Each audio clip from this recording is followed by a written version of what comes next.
What up? Welcome, everybody. Sinvec, who else is here? Wasabi, Anthixius, PC Load Letter, Ada. Guys, everybody, Ada's here. Bro J. Welcome, everybody. All right. Welcome, guys. It's been almost 2 weeks since I've streamed. I apologize. You know, I especially apologize because it's like, you know, for not having streamed for so long. Your guys' emotes might run out pretty soon since the subathon, so we'll try to get these streams in here when we can. I will just get right on ahead with the packages because I have spammed the bowl server with you know, promo for this stream. They might be anticipating a build which will come in 10 packages, so let's get to the packages here. Okay, first package, guys. Let's see what we got here. McJizzle, welcome. This work?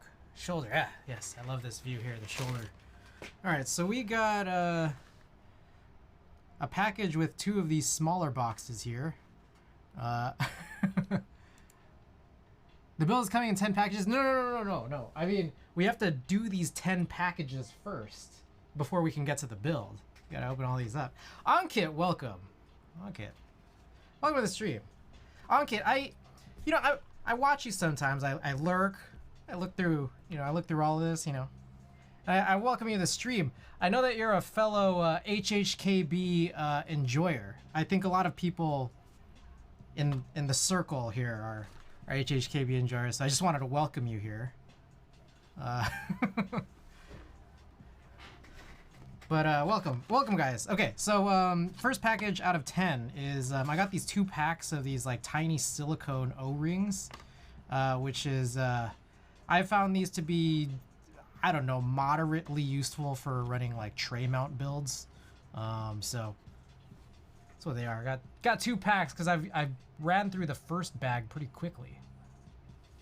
I heard you had a KMac Happy you wanted to sell me. I don't know that anyone wants to buy KMac Happies that I own. just letting you know that. We got some scuffed situations here. Bull, welcome and thank you for the follow. Appreciate you being here. We're gonna rush through all of these. We just did the first of 10 packages that I have to open because I haven't streamed in like 2 weeks, and then we'll get to the board here. I think it's important that I talk about the my history with this board, which is new-ish. Bio NDO, thank you for the follow and welcome. Okay, what else we got here? Got a bunch of these little packages from Amazon, but some other stuff too, some other good stuff. That board's been through so much. I have I have 2 KMac Happies, neither of which are, I don't know if I'd say they're worth buying. Okay, I got this this sleep mask here. I realize it's a little dark, isn't it? Let's turn on another light here. I don't know if you guys think it's dark. I think it's a little dark. Is that better? Board's been through. I like kicking this stream has made me more and more hyped for my HHKB to come at A. Okay, so I got this sleep mask here. Not all sleep masks are created equally. I think this one is pretty good. So this one doesn't fall apart after like a month's worth of use. Your camera setup and lighting is insane. Thank you. Appreciate that. I try. I think you know what I think it is, honestly, is these over shoulder views just are so much, like, they're so good. I think they're way better than overheads. Overheads, see, look, I mean, this is overexposed right here.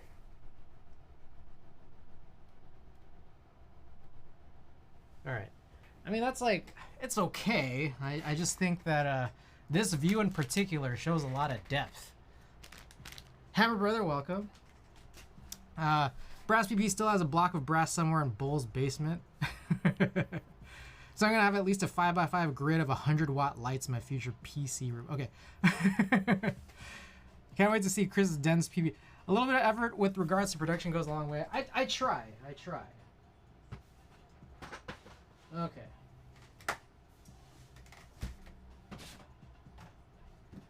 Oh, all right. We're gonna go with the next Amazon package here, which I need this. I don't know if you guys noticed, but I got this new box cutter from Ada to supplant my previous that blue box cutter from Daiso that I've had for like, I don't know, probably a decade. All right, I gotta remember what's in here.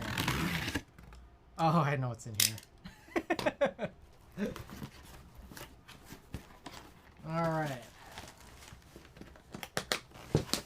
We got some Tide. I've needed some new laundry detergent for a little while. I'm running short here. All right, we've got among our favorite tools. I had to get some new Hakko wire cutters because mine are dulling out. So I got a 3-pack here. I hope they're sharp. I guess we'll find out when we need it. And finally, guys, I got something for y'all. I got some toothpicks. I've not bought toothpicks. I don't know. I think this is my first time ever personally purchasing toothpicks. You know, I think my parents used to buy toothpicks when I was a young child, but I have never bought a toothpick in my life. So, yeah, for the toothpick mod, yeah. Okay. So that was what, our third package? All right, we got to zoom through this, guys. There's a lot going on here. Okay, apparently I got another package from Amazon. I don't know what this is.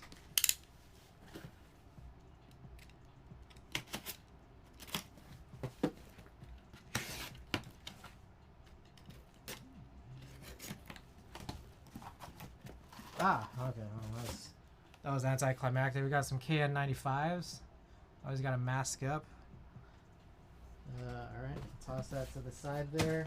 Okay, a little bonus one. This is from a package I opened off stream because I needed some bubble. Like this came in a package with bubble mailers, and I've been shipping out prizes for my subathon. But I got this Rocket Air bulb thingy. I've been meaning to get this for about 1 billion years. I have like air compressors, but I want something that's just I can like hold and not have to plug in. So got one of these. This is a bonus for y'all. Not included in the 10 packages. Okay. What is next? So that was number 4, right? Was that number 4? 2, 3, 4. Yeah, that was number 4. Okay. The rest, I believe the rest here are keyboard packages, if I'm not mistaken. Okay. Keyboard packages are all we got left. Sorry, guys. I know you're here for the Tide unboxing, but you know, we have to get to some keyboard stuff here, unfortunately. Alrighty. We got DMK Ghost. So DMK Ghost, I've been like nervous about getting this. Like I was thinking that I might not. Disappointment, no Tide Pod snack. Oh my bad, McJizzle. Okay, we got DMK Ghost. I've been nervous about getting this because it's like I bought it because it looked really cool, but I didn't like how there weren't like the space bars that would be included wouldn't match the translucence of the actual every other keycap, and I think that's still the case because this doesn't look like it matches at all. But I don't know. I guess we'll run it on something at some point. Okay. Next up, that was package number 5.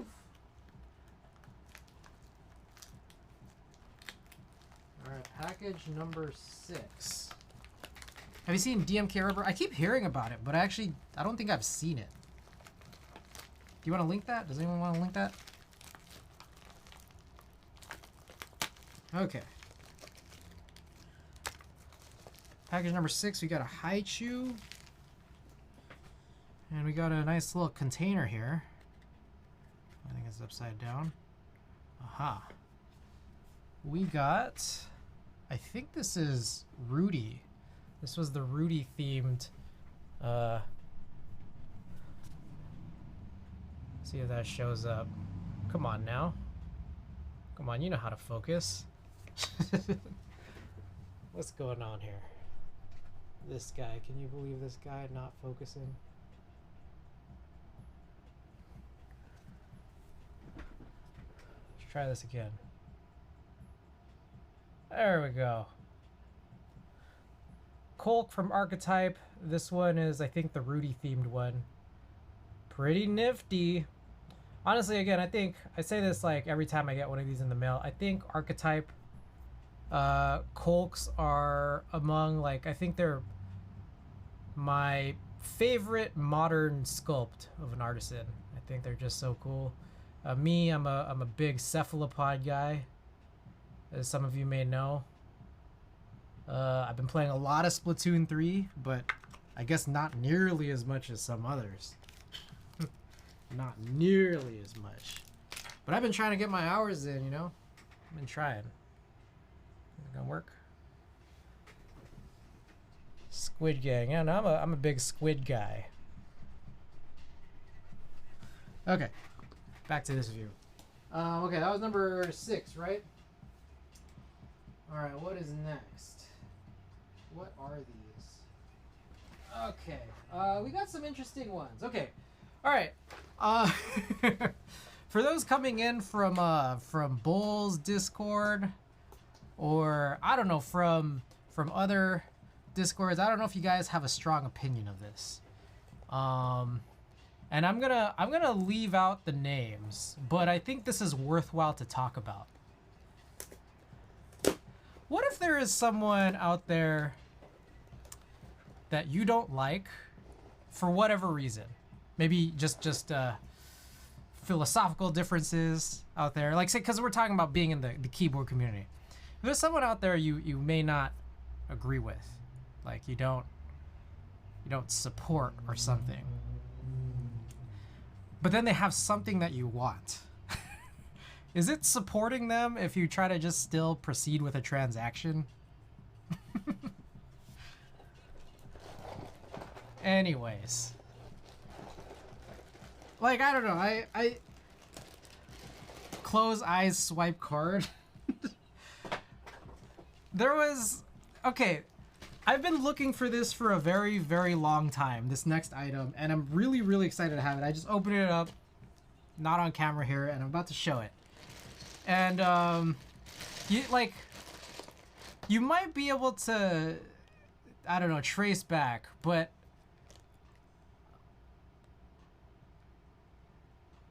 I don't know. Never mind, I should just stop. I should just stop here. Anyways, I got GMK key. Anyways. Okay, one thing that's worth mentioning here is GMK key. They are gonna run a second round. No, Ankit, I didn't. but I came very close to, but I didn't. And that's kind of why I was gonna mention it, but I actually got this from someone else. So, but I didn't want to mention this too. What's key is KI.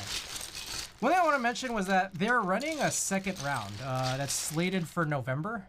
As soon as you showed the set, I knew. I was tempted to pick it up from him. Ankit, I'll message you later. I will message you later.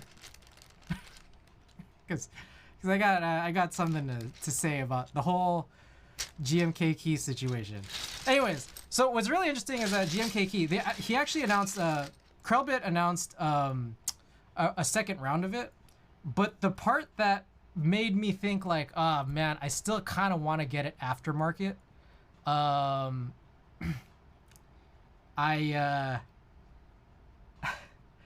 have to wait, you know, the amount of the GMK lead time, right? But the other thing about the round 2 is that Krellbit is removing what is it, R3 control. so I'm just like, fuck, I gotta get it aftermarket round 1. So anyways, Ankit, I'll message you later. I gotta tell you about that. Okay, anyways, next up. Okay, I got something else here that's pretty cool. You bought for the same reason? Okay. Yeah, no, it's interesting. All right, I'll get to more. We'll talk more when you know, when I finish these packages. Yeah. All right. I got something else here that's really interesting. Like, I haven't seen these really come up very frequently at all. And I think it's just given like some other, this is like another situation of suspicious circumstance, I guess. And you guys will see. So we are on package number 8. Why is that control there? Okay. Man, what the? It's like the box inside this mailer is also taped. It's like, really? I want to stick around, but I have an assignment due tonight, so I'm gonna head out. Good luck, Bill. Hey, thank you, I appreciate that. And I'll message you very shortly.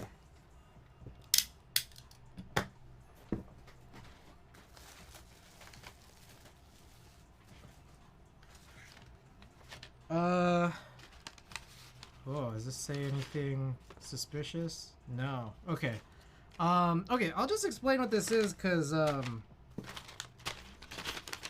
it's just I didn't think it would be packaged like this. This is really weird. These are Idea 23 Topre Hypro keycaps.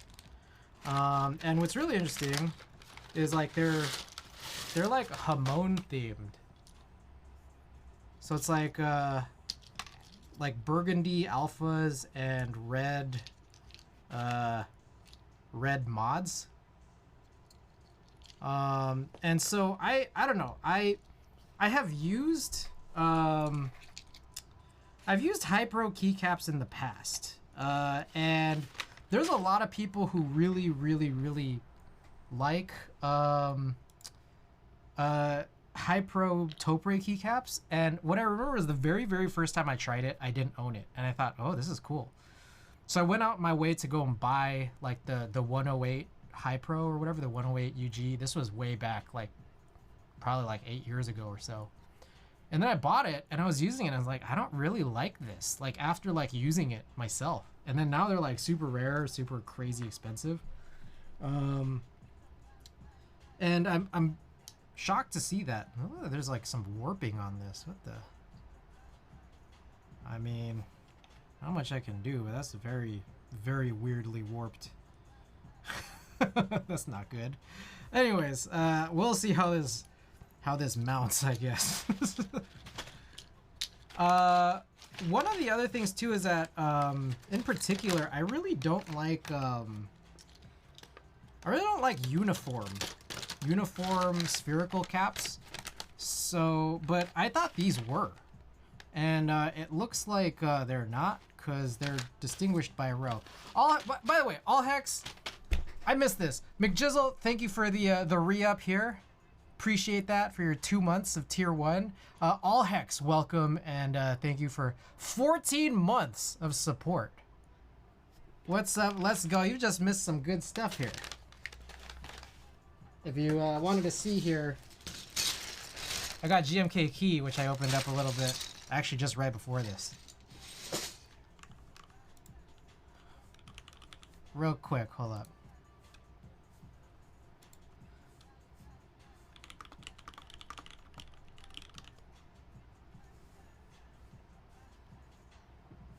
One second.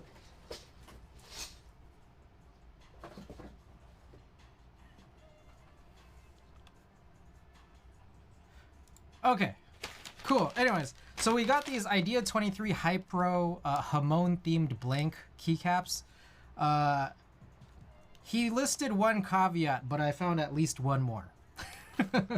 But they're cool because, okay, like I'll see if I really end up hating it that badly in terms of the weird warping I saw in one of these caps. But otherwise, I guess pretty cool. And also weirdly packaged in these paper bags. So we'll do some investigations later. I am trying to proceed here with a couple of these last packages. And I think we have 2 packages left.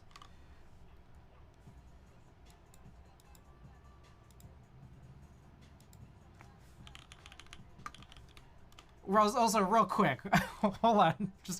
I gotta pause for 1 second.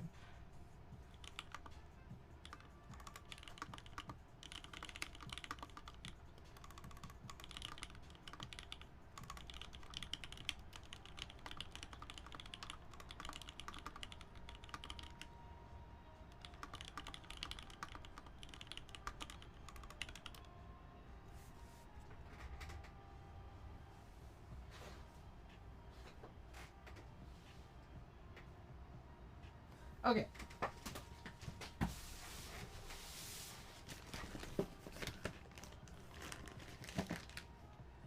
Scissors. Okay, we got some cool stuff. We actually got some real cool stuff.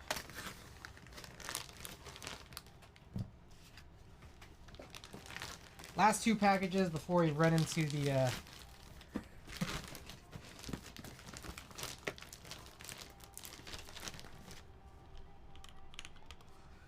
before we run into the build today. I apologize. Sorry, I'm getting a little sidetracked. Gee, like sometimes opening up packages. Okay, man, I got some stories for y'all. I got some stories, man. I'm opening up this package from FedEx, and it's like, you know, it's like it's a box in a bag. And these bags are just like crazy sometimes, you know. I've been working out okay, here's the story. I've been working on sending out these packages, right? And I'm trying to send this package to I mean, I don't know. This is not personal because you guys were there for the wins here, but I'm trying to send this package over to How Good Are Keyboards, who's out in Australia. Hope I'm not you know, rattling any feathers by saying what continent he's from. And I've sent him a big package before, but I'm trying again this time now, and it's like almost an equally as big package, maybe a little bigger. And I don't know why, but it's just really hard to now. And I can't really explain that. Like, it's not that much bigger. So Pirate Ship is like making me choose, or like suggesting I choose UPS to like drive the price down, but then I don't know if you guys ever shipped anything international with UPS, but it's like, oh god, it's like, what a pain in the ass. Like, you have to like tape like a plastic bag with 8.5 by 11 like invoice sheets. It's just like, dude, I don't have a printer. Like, I'm like, what the hell? Why is this so complicated? Anyways, international, yeah, I mean, like with USPS, it's not that bad, I don't think. But the problem is, I guess this is a little bigger than before, so then the USPS shipping price is like way higher than the last big package I sent over to him. I don't know, man. Anyways, guys, we got a board here that I'm pretty excited about. I want to see how this looks. Oh, Technic. You updated your name format. Yes, plus sus. Yeah, I don't know why they wrote that, because I know what that is. That's not supposed to be a U. Anyways, let's take a quick look here. Take a quick look-see here, guys. We got the S60. Oh my goodness, that is a nice looking blue. Oh, I don't know if that blue is showing up as well for you guys as it is for me in real life, looking at this with my eyes. Guys, this is an HHKB Pro 2 housing. I don't know. I'm guessing somewhat wow, there's just a loose screw in there. And then there are these like weird, like inner markings that I can't really explain, but at least it's not the outside. Outside looks pretty clean, actually. This is really nice. 6.2, no, this is 6U. So this is for Topre. This is an HHKB Pro 2 housing, not an MX housing. The blue looks really good. This is really reminiscent of the Midway that I have. Holy shit, I really dig that color. That's the color I'm going for my HHKB build. Yeah, dude, it looks really good. Okay, all right. More to talk about, guys. Before we continue, no, I gotta finish opening up the packages before I talk more, because there's a lot to talk about. Need a quiet Drake sticker. Facts. All hex, so another thing too is I'm mostly good with sending out all packages, but I haven't been sending out sticker stamped envelopes. How does the plate work? HHKB Pro is an integrated plate. So the idea here is it follows what the Avia and even the Falcon have, which is you're supposed to harvest real force housings. So that's why, like, you might have seen that I had all these real forces and shit come in. And it's not about to say hi, but thanks for sending over the Kawaii Drake sticker with the packages. Yeah, no, I mentioned this afterwards. So for anyone who hasn't tuned in since the subathon, one thing is that my buddy Andy, he actually sponsored my subathon, but the actual prizes didn't come in on time. So the idea was his company sponsored printing vinyl Kawaii Drake stickers, and I was supposed to announce that I would drop in a sticker in every package for every winner. It didn't come in on time, so I just did it afterwards. I announced it afterwards, but people, might not be able to come in all the time. But anyways, it's not the case like something's missing. Yeah. Okay, so anyways, this is I got 2 plates here. One of them is alu, and the other one's stainless steel. Why they wrote sus on it, I don't know, but I'm pretty sure that was supposed to be a T. But yeah, the blue is great. I don't know what to say, but other than the blue is awesome. Looking real good. And we'll talk about this blue, and we'll talk about more blues once we get to the build. I think talking about blue is a very important subject matter for today's stream and for future streams, I think. Not really today's stream, but for future streams. But will we sing the blues? I'm not a big singer. I don't know if I'm a blues singer by any stretch of the imagination.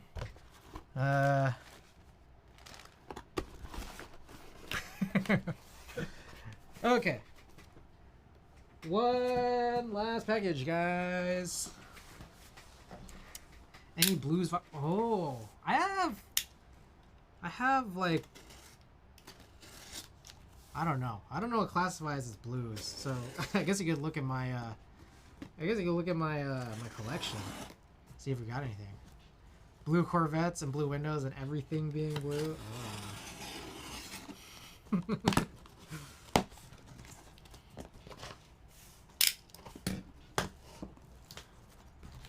Mr. 65, eh? All right, we got a bunch of these extras here, but I think what's important is what's in this guy. What is this guy? Have you guys seen this? The bluesiest album you think you have. It's like, I'm not a huge blues guy, so it's like, how close is jazz to blues? In which case, I don't really know that much about jazz either. But I think I have some jazz vinyls. That guy. Alright. You guys seen this before? I don't know if you guys have seen this before. I know you guys have seen this before. Jazz was jazz generally more upbeat. That's what I always figured, like, more fun. All right, I opened this right side up. Guys, look at this. Look at that. What is that? What is that? Can you believe it? What is that?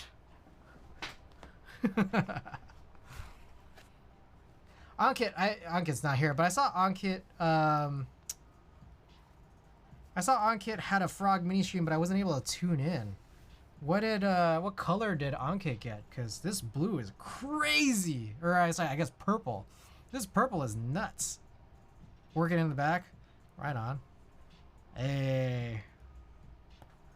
So good. Got black. Ooh, I feel like black is like underrated. I think there was so much hype around the purple that probably purple was the one that was so quick. Got a purple frog TKL. Nice. Nice. Knew it from the taping of the bag. Alu is nicer than laminate. Gonna build PC later this week as well. Right on, right on. I just got Alu and laminate.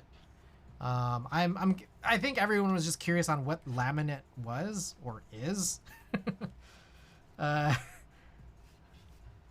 Looks good on cam. Does it look purple with your eyes? The TKL looks black in most indoor light.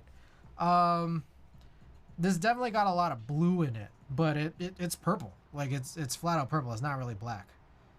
Laminate needs a dummy switch where the blocker is. Oh, I've been doing that on Kid. I don't know if you've seen any of my previous O-ring builds from my my K all the way back last November to my most recent gasket 00 and midways. I put these. So what I do is let me show you. And we're gonna do that tonight too, right? With the we're gonna do it tonight too with the pp60. It's just like I don't see why not just do it with every HHKB O-ring build. But I have these I have about 1 billion, no fewer than 1 billion Kale black housings. So what I do is gas dummy switch, don't have midway. I cut off the railings and then I cut off the top half of the contact leaves. And so I solder these in, but the whole point is just for this to be there. Yeah.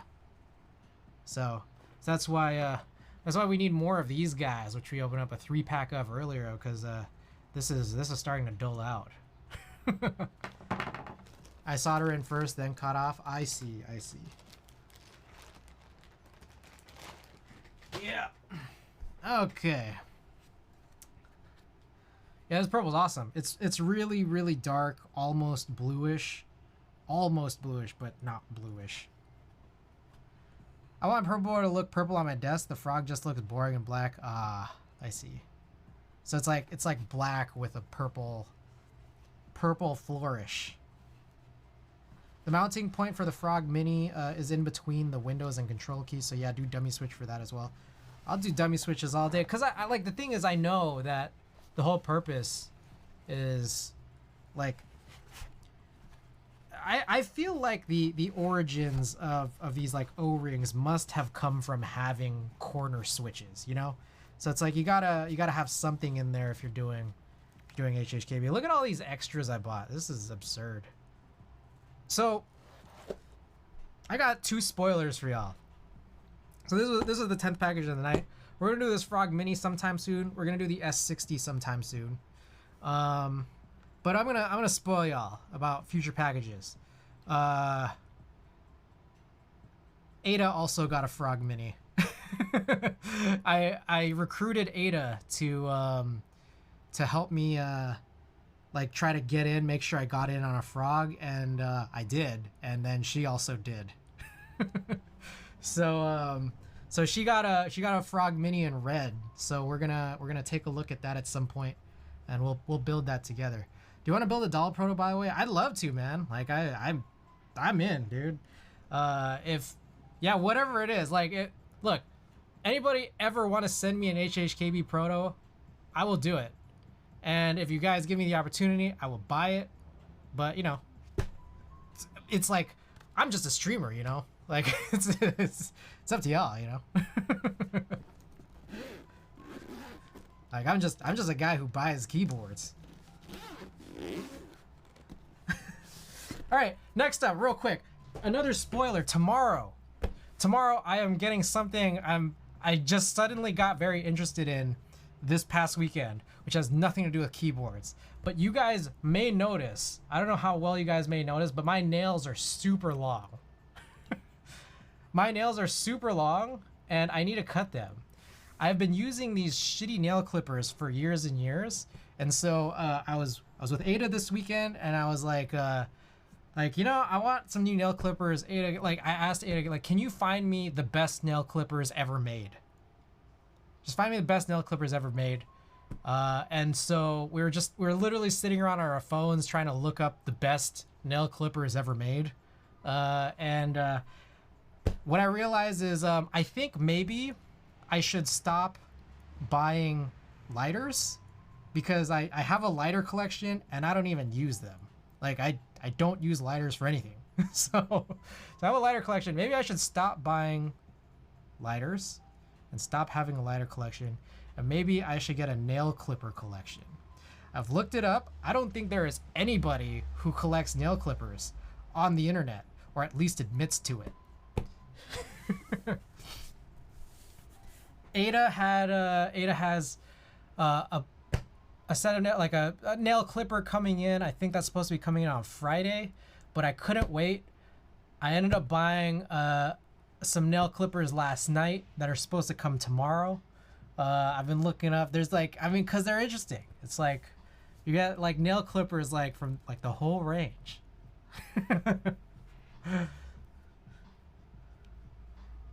Damascus steel nail clippers. Oh, I found these crazy ones. If anyone's not already in the Discord and is interested in seeing some of the craziest nail clippers I've seen and interested in joining the Discord for notifications when I go live, feel free. But in the general chat, those are some of the craziest nail clippers I've ever seen. I didn't buy those yet. I didn't buy those yet. But who knows? Maybe in the future. General chat channel does have the craziest nail clippers I've seen though.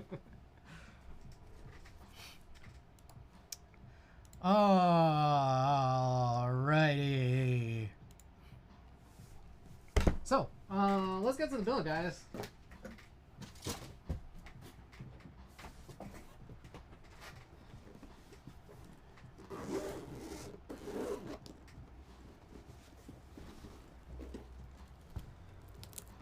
Alright, let's pull this up. Alright, how about I show the board? I think people are probably interested in seeing the board because it's seeing how we're 45 minutes in. So we'll show off the board and then I'll talk about it. And I'll talk about everything here. My brass boy. My brass boy. Take a look, fellas. Woo. All brass, clear coated. I conned Bowl into making. Okay, so here's how this started. Okay, so Ankit, here's how I know how much you like HHKBs. I've been in the mech market Discord for, I don't know, 2 years now, maybe more than 2 years. One thing that I've been doing for like the last year is I'll open up the Discord, sometimes multiple times a day, sometimes, I don't know, every couple days. And I go into the search bar and I just type in HHKB. And I just wait to see what pops up. It's like, do I have it yet? So to my surprise, I came across a spy post that said pp60. And I open up this post and I'm like, what the fuck is this? This is crazy, but what is it? Like, I don't know what this is.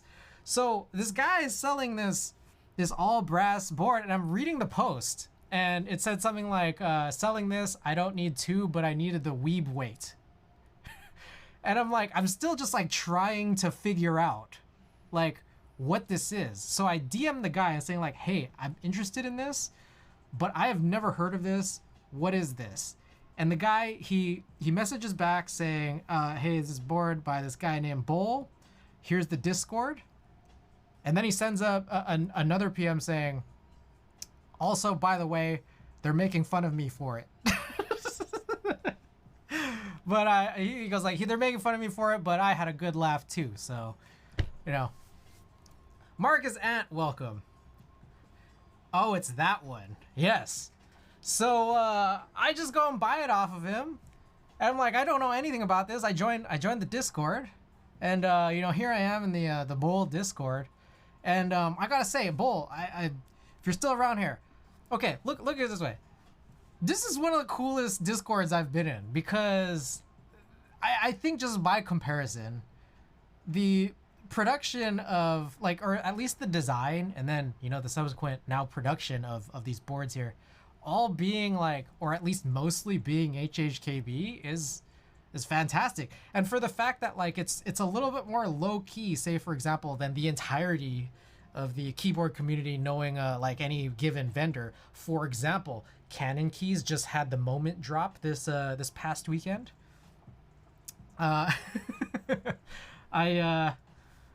So anyways, I love this. So Bull, you keep designing HHKBs. I might have to keep buying them. I don't know, man. I don't know what to say.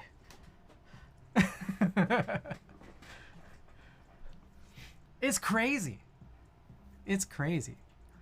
So with that said, there's a little bit more of just like only lightly adjacent, you know, conversation surrounding this keyboard and Bull. But anyways, I join in Bull's Discord, and I look up, I see the next board that has some interest, or, you know, in its next phase is the IDK60, the Cowboy Bebop engraving themed board. The FNF goes up, I look at it, I'm seeing a lot of cardboard cases here. Cardboard case conversation. Okay, so I join in, and I look at what happens here. The FNF comes up, and he's saying, "Hey, choose your colors, choose your poison." I'm looking at the colors. I'm like, oh, some of these colors look real good. But the one I decided to go for was that slate blue, the DDSA. Not realizing, I don't know. I think it's a really cool looking color, and that's why I'm just talking about the S60 I just pulled up, that Topre, the HHKB Pro 2 housing. The S60 blue looks real good. That Midway light navy, the one that was like an error color, looks real good. That DDSA, that's for this IDK60 option, looks real good. Gonna drop an HHKB CAD cardboard assisted design.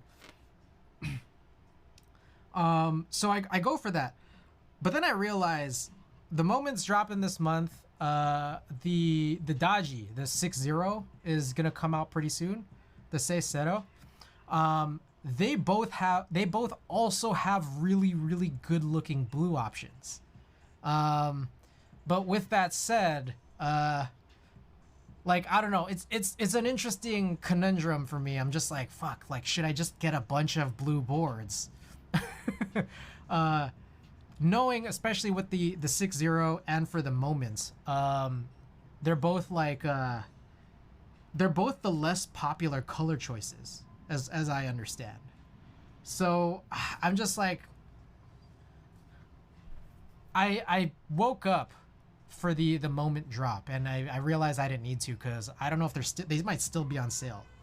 But I ended up going for the purple, just because that purple did look pretty unique compared to other boards I have. Like, I have the purple Piggy 60, but even that is like a little bit different from what the looks of the dusk purple that JJW's offering for the Moment.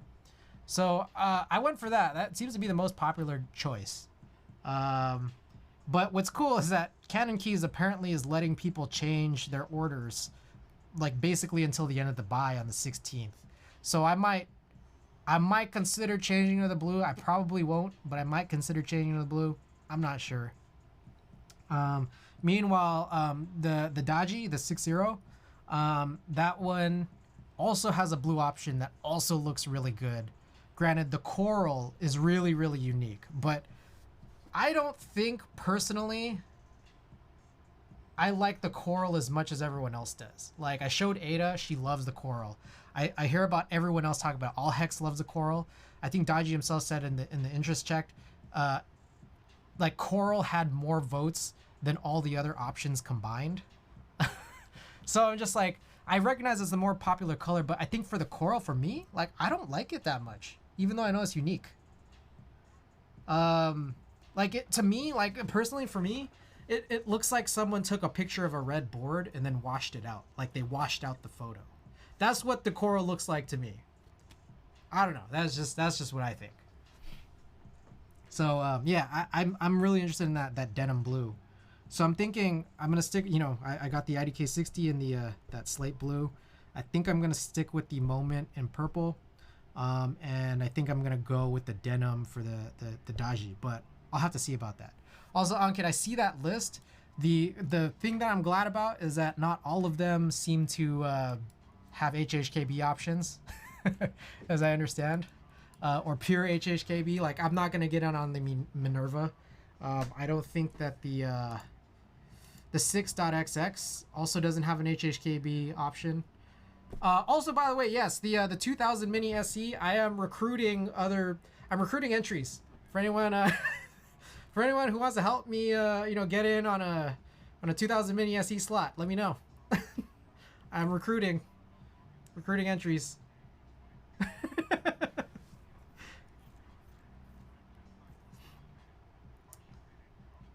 Moment say Sarah Vero QK60 S2000 Hex 3C V2. Yeah, I haven't looked too deep into the Vero or the QK60. I think I actually might have seen the QK60, but the Vero I haven't really looked at. I gotta look at that. But yeah. Anyways, I'm recruiting. recruiting entries. Vero is very, very good. Okay, I gotta check that out. One of the best HHKBs of the year. Okay, I gotta check it out. Appreciate that list. Okay, real quick, I was about to put this away, but I think it was important. So we're gonna do the build pretty soon. As far as I understand, it's like a glossy, full transparent PC plate, and then we'll just do that with the keyboard off to the side. But real quick, I want to show this. I want to talk about this one real quick. The Moonrock on the S2000s based on is just so based. Yeah, no, I'm trying to get that red HHKB. It looks real good with those weights on the back. Those are nice. Okay, so again, what I want to say is, like, otherwise rather clueless about the bold Discord until recently. Even within the last couple days, I'm still trying to learn and figure things out here. So let me go and talk about what we got here real quick. So I bought the board from the fella who was selling it, and my understanding at this point now was that the PP stands for paper plane, which I didn't even know until I saw Chu's post in the forum channel. Like, I just thought the pp60 was just a funny name. With that said, also, I am not a weeb by any sense of the measure. I'd love to be, and I've talked about it here plenty of times in my channel for those of you guys who have been here in my channel. I love the idea of anime. I cannot watch anime. I don't understand Japanese, and I'm a big, if I'm watching something, I better be multitasking. So like, if I don't understand Japanese, like I can't get my attention on the actual like conversation, like the dialogue that's going on. So it won't stick. So I cannot be a weeb. And then I've also done this other thing. Again, for those of you who haven't been here before, I've run these polls of what's worse, or like what's better. Watching dubbed anime or watching nothing at all. And there are some people who will swear that I should just not watch anime. So I can't be a weeb. So with that said, I looked up, I got this board, and as I understood, this was a board that was themed off of Code Geass, which I had to go and look up YouTube videos and hear people talk about Code Geass so that I could make sure that I was hopefully pronouncing it properly. I still hope I'm pronouncing it properly. with that said, I go and buy this, and I'm thinking, okay, I got this Code Geass theme thing, but I know that the guy wanted the weeb weight, so he took the weeb weight. But I still thought this was weeb themed. Turns out, no. This is just a logo of a paper plane. So then I have to go back and realize, like, you know, the PP stands for paper plane, which I just learned a couple days ago. I go back and look at like the initial details of Bowles pp60, which explained that there were two versions of this board, the standard version and then the Geass version. So this is not a Geass themed board. It's that there was a Geass theme of this board. And I only just learned that. So I am careful now to not mention that this is a Geass themed board, but that it is a paper plane themed board. All right, that's I think that's about it. But pretty cool weight. There's a paper plane on it, and it's full brass, and it's like pretty heavy. Also, I'm just gonna spoil this now rather than later. I do have. I'm glad it's gone to a good home. I appreciate that. Yes, I have a, and for those who don't know, I have a very, very large collection of HHKBs that really I only find time to rotate them when I realize I have to do a second build or a rebuild.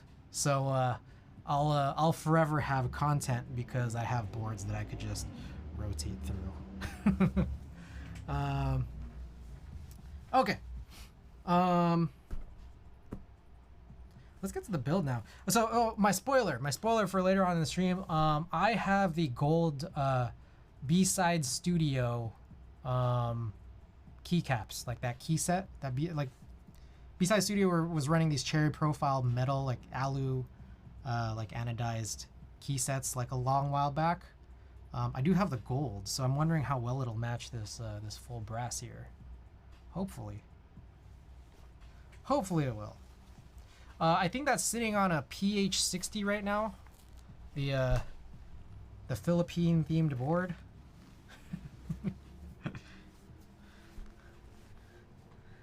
All gold everything. So I know that Frank has that all gold F1. His was like definitely all out gold everything. What was I gonna say? I don't have the gold switches. I was thinking, like, do you guys think like maybe I should do a second build in this and then use like an all brass plate? Should I go brass? I was like looking at Pinocchio. I have some plates to get cut through Pinocchio, and I'm wondering, do you guys think I should get a brass plate cut? Does anyone was there even brass plates like cut as part of the group buy for the pp60? All right, so we got here some screws, some like an O-ring. I'm guessing. Guessing this is a 50A. I don't know though. It originally came with a brass plate. Dude. Well, the guy I bought this from only had a PC. So, and also, would you guys please confirm that this is what the PC plate looks like and that this is PC? I ask this because sometimes I buy aftermarket keyboards and they tell me that the plate is one material, but like really, how sure can you be? Like, so I am very confused here because Gym Leader Nathan, my guy Gym Leader Nathan, I love Gym Leader Nathan. My guy sold me a Prophet, which he said had a PP plate. I get it, and I'm just in full assumption that it's a polypropylene plate. But I gotta tell you guys, in my head, it looks like palm. Like it looks like palm, it feels like palm, but like, how do I know? I don't know. You think I know? Like it could be polypropylene. I have no idea. So then I go and get this Oxara, and it comes with multiple plates. Like, and one of them is polypropylene.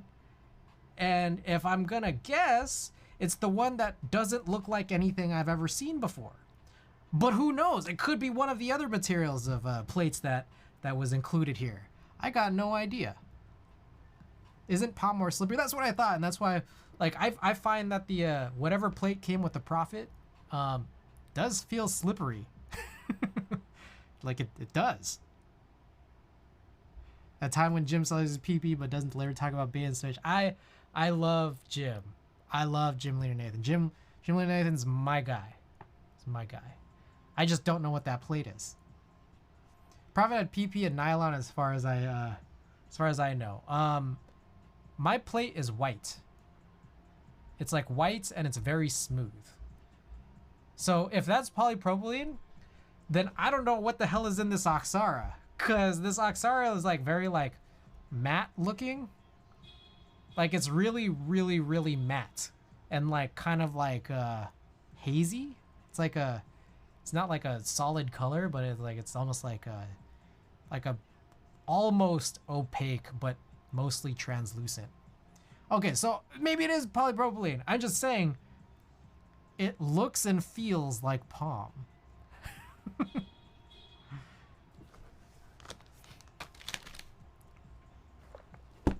And then it has me confused on what the hell is in that board over there.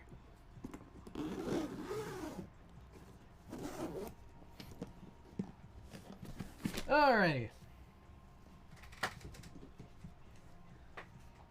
So, I worked on these switches a bit ago. My one concern, as you got, oh, it's just fucking right in front of me.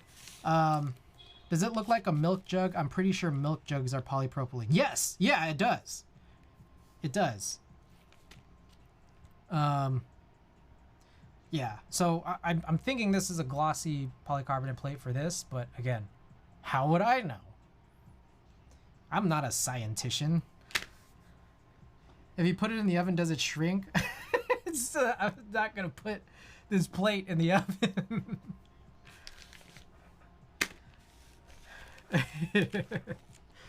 Okay, so regarding soft material plates, one thing that's worth doing, and I feel like I should do this more and more frequently with any soft material plate, is grab the calipers.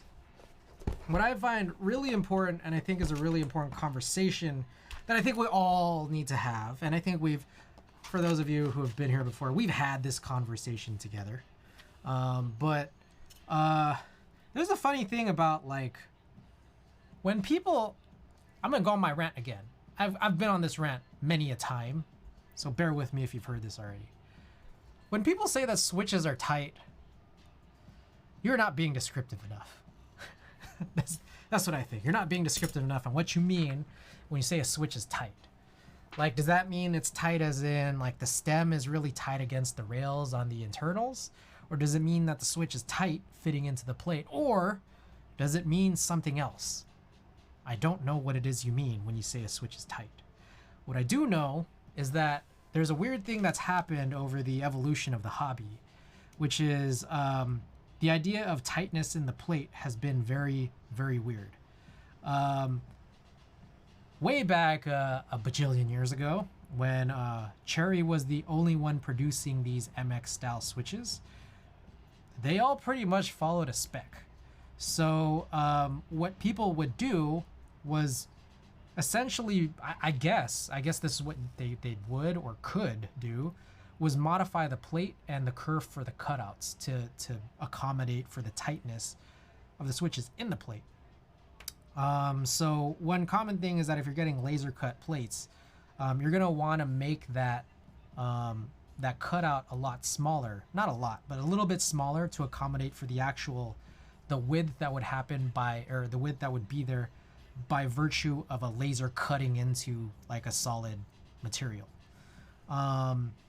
What has happened since like the patent lifted and everyone started producing MX switches is everyone started modifying like the spec of the switches, which is weird because now there's like two things like in play here.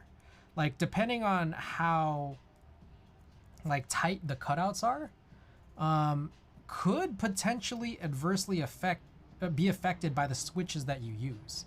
Like as an example, some switches just fit really, really tight into plates.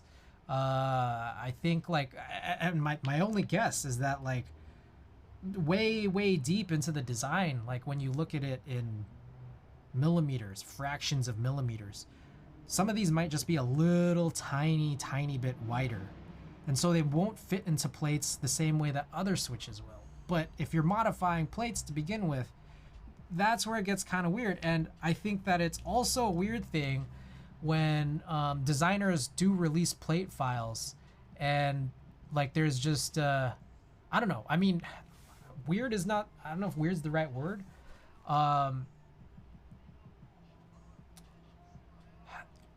Knowing that you can produce a plate in different like materials and how kerf gets affected for it, I think causes weirdness. And I get it, I really do. But it's weird. It's weird, I gotta tell you. Okay, so what I wanted to do here was just pull out the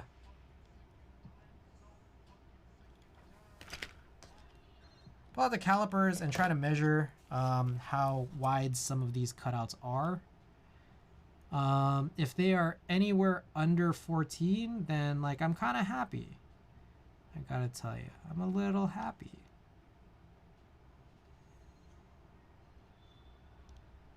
Because these switch cutouts are supposed to be 14 by 14. And if they're ever so slightly smaller, that means you'll have like some pretty good fitment. And the hope is that everything will fit just really well. And it won't be like certain other like group buy plates for other boards. Say for example, the Trio 60 kind of had a little bit of an issue. Sometimes I've seen people do aftermarket plates and then just like sell aftermarket plates, and then they'll just say like, you need to use a tight switch. It's a weird thing. The Trio 60 had this issue where when you started typing, it's almost like the cutouts were loose, so it would pop out of where the switch clicked in. And that specifically happened when I was trying to run inks, like ink switches. Not a good look. Not a good look, I'm telling you. And the reason why I brought all of this up is because these are Cherry MX Browns from 25 years ago, a Compaq MX11800. Finally got around to tuning these, removed all those jumper wires. We soldered them back into the Compaq MX11800 PCB so that we could just run in any switches in there. Yeah, but I was thinking there was a chance here that if these ended up running loose in this plate, then we'd probably have a problem. I had some Corsa switches, but I think these Browns are probably going to be good for this build, and the Browns are what I wanted this whole time anyways. So I think we'll be good. What do you guys think? All right, I've been talking for like an hour, 10 minutes. I gotta take a little sip of water. And then we'll get to the actual build. Corsa all the way. I don't know, man. I think the idea of these so-called vintage brown switches would be a fun prospect to put in, and also slightly more color matching for the brass build, more so than red, I think. So we'll do that. I think what'll be nicer is if I put red inside of a red keyboard. I don't know, just my thoughts. I like matching the switches to the board because I have so many switches and boards anyways. I'm gonna go grab my water bottle. I see it's in the distance over there. Be back in a second. Oh my goodness.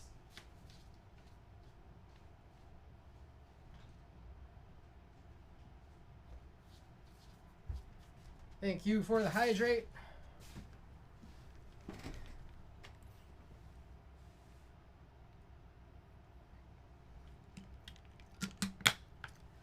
Yeah, I like kind of trying to match a theme. Yeah, I don't know, I think it's chill.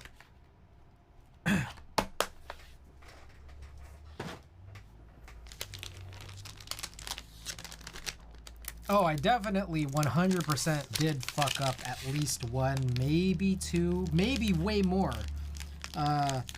bottoms on this batch of switches. So I might end up using those as the dummy switches in the corners.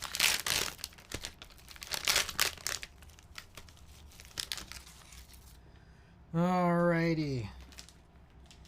Ooh, daughterboard keyboard, eh?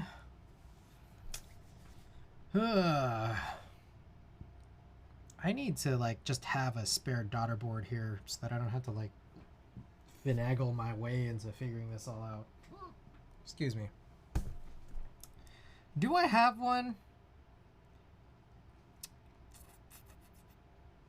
Where would I even go to look? I know I had spare daughterboards, but I have no clue where. Fuck, we used one of those moronic daughterboards in that stupid Sanyo 60 build where I used the wrong PCB. Shit. No, it did, but like here's my issue. My issue with daughterboards is like here's this board, for example, and this is not the first time we've seen this. Be careful with daughterboards. It's possible to kill a PCB with the wrong one. That's understandable. That is understandable. I understand. Period. This is not a I'm not trying to make this a counter argument, but I'm just throwing this out there. I've typically seen, like, for example, this one, the daughterboard's already installed, and then the weight is already blocking part of, like, the actual cable. I don't know if you guys can see that. So then now it's like, if I want to go and, like, plug this in right now to test, then it's like, my range of testing has to be, like, right here. Like, I can't put this, like on a flat, on top of this keyboard surface. So that's my problem with... Just like I would like to have a spare daughterboard to just like kind of be lying around here. It is true that you know, you should have like the daughterboard that's supposed to match 100%. I do understand that. Not a counter argument, but just saying. What I've come to realize is that 60% PCBs are kind of just 60% PCBs. You know, like just one thing to note here is that this is a Hiney PCB. This is a Hiney daughterboard. But for the most part, like a 60% PCB will fit on most boards. I think the part to like kind of just watch out for is just to, and we learned this a couple streams ago, is just watch out for these like edge cutouts. Cause for things like Gummy O-ring, like mounted boards, these actually become really critical. So if I kill it, but otherwise, other than that, if I kill a PCB, it kind of doesn't matter because I could probably, maybe, hopefully, just like swap another one in. Maybe. And there you go. And there you have it. There is my my non-counter argument.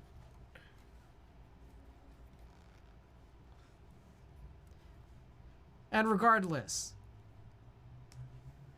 yeah, why do people use non-standard, like non-Hiney style PCBs in the first place? That's my question. If you crimp your own JST and know what the pin out of the socket is, you could potentially use the wrong daughterboard. That's true. I mean, the Plane 60 C, like earlier revisions of the Plane 60 C, I believe, definitely had some daughterboard fuck up situations. Hey, I have a question real quick. Building these Ultra Glide Cherry Blacks and I have Prevail films and Duroc HTV plus PC films. I'm leaning towards the Durocs, or should I grab something else for a nice set? I'm gonna be totally 100% honest, McJizzle. I pretty much exclusively use Desky's films. For the same reason, I pretty much exclusively use 205 grade 0. It's just that, like, I have so much of it and I just invested in it. And it's like, it's kind of like when you finish a pack, you could just continue with another pack. So like, I don't use other types of films. And for that matter, I don't use other types of lubes. So I don't have much to say. What I do know is that those Duroc HTV plus PC films, like, I found them a little bit annoying for the fact that they're transparent. So you can't, it's just hard to see them. Like, it's just like, it's hard to see. So it's just like, it's cool that you couldn't see it, but from a standpoint of like trying to make sure you have all your ducks in order, very annoying. Andy, welcome. Andy with the bing bong, of course. All right, let me go grab this Limo end.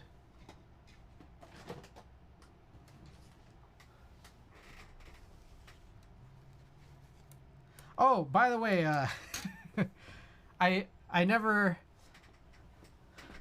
Jizzy. Thanks for the input. I try. I don't want to say that this is the best input that I've ever had, but it's what it is. Had McDonald's twice. Whoops. Twice today. Thought of you.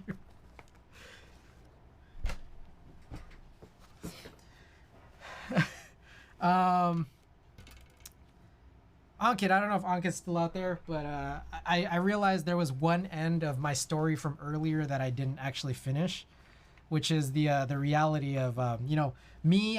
I'm constantly searching the word HHKB in the mech market Discord to see if is something I'm looking for coming like gonna pop up, is something that I haven't heard of gonna pop up. And one thing I notice, Ankit, is that you have a lot of want to buys that look like things that I had or currently have. I really wanted one of those Moment LEs, the silver with the stainless steel, the polished stainless steel weight. I really did, but I just feel like the reality of getting one is just so not high.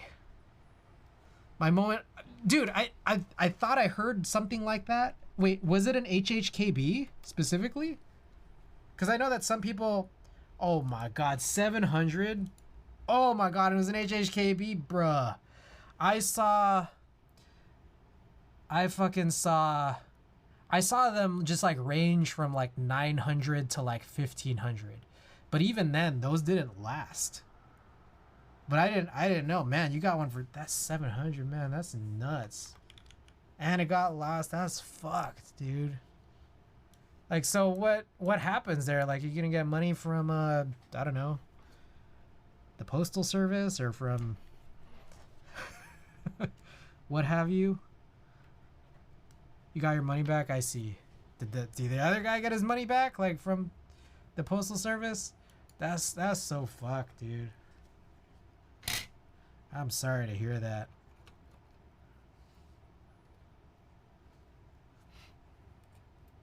Pirate ship insurance covered it. I see. All right. What the man? This thing. Can you leave this thing? I've been playing too much Splatoon. So here's for anyone who's interested in learning about my setup. I have a 4-input capture card from Magewell that's in a dedicated streaming PC. And 3 of them are cameras. So you got the face camera, we got the overhead above here, and then we got that over shoulder one that the giant view is right now. The 4th HDMI input into the Magewell is to an HDMI switch. So I have to change the switch based off of what it is I'm doing. So like I'm running, like my daily computer usage is on a Mac Mini, and also it's where I write code. But if I'm doing any like workhorse stuff, that's a street like that's like my workhorse PC. But then separately, also in this HDMI switch is my Nintendo Switch, and I've been playing all this Splatoon 3, right? So whenever you see this happen as I'm trying to switch to you know, my screen here, and this thing happens, it's because I didn't actually modify this situation. I didn't hit the button on my my remote.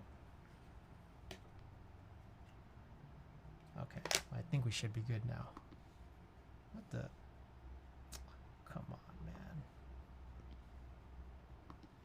There we go. Epsy, what's going on? Welcome, welcome. Hey, Epsy, when is your charity stream? That's very soon, right? I didn't miss it, did I?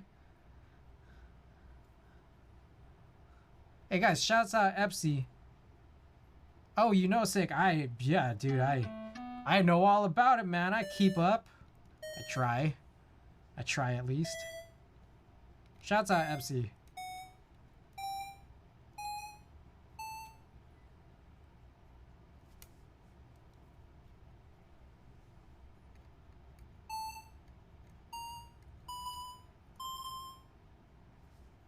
DM you on Discord, alrighty. Wait a second here. Hold on. That's not chill. Split right shift, MX11800. There we go. That is way more chill.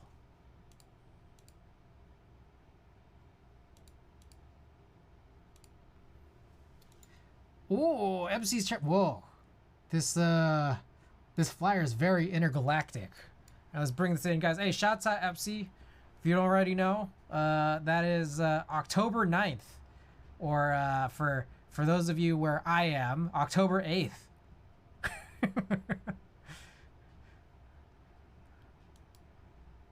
Shouts out his charity stream. Check him out, October 8th. You already know the deal. Auckland City Mission. Hey, there you go. Shouts out. He's supporting his community. Won't you help him out? You got some good giveaway items too, man. Look at this. Good lord. Oh, can you believe it? What is a QR code? Hey, check them out. Those giveaways are gonna be sick, dude. Alright, let's try this again.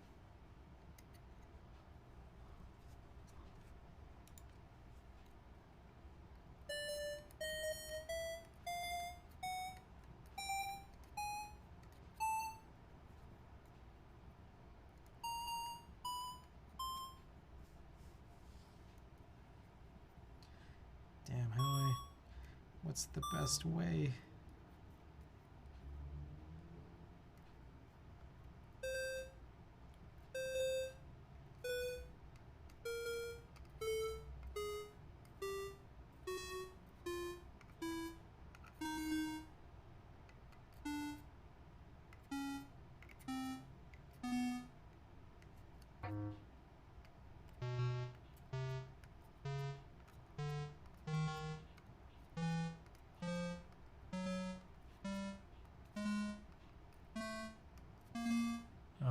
Looking good, right? Am I right? So I don't have easy access to my sound effects right now with both of my hands like this. I apologize.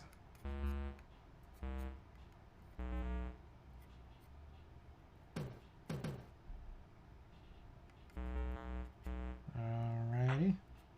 Just like that. And that. And that. And fuck. Never certain which one it is here. Oh, there we go. Alright, everything looks pretty good, right?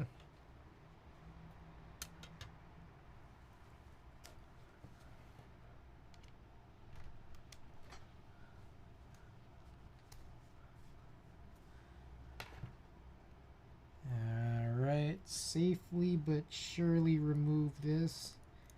And there we go. Okie doke. Now let's get this out of the way.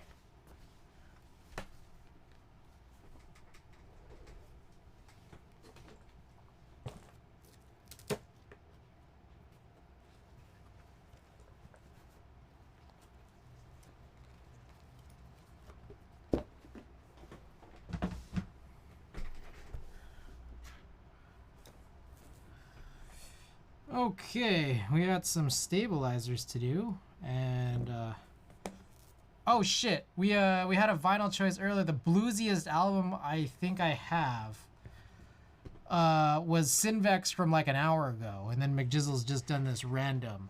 Okay, let me. Man, I guess we gotta look through my collection, don't we?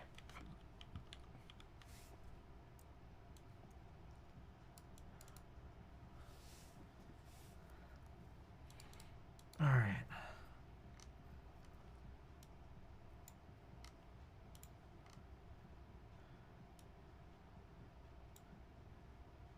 Is this bluesy? Is this bluesy? I don't even know. I have no clue who this is. American jazz singer. Oh, she's like a year older than me. Aw, shucks. Gotta flex. Alright, what if I play something and it's not jazz or not blues at all? I got Slow Dancer from Boz Skaggs. I don't know. You kind of... As a white man, he might be a little further away from blues.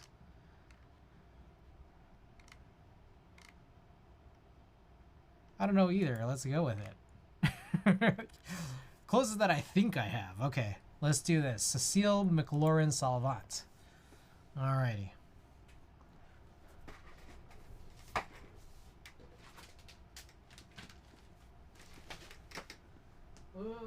Where are you?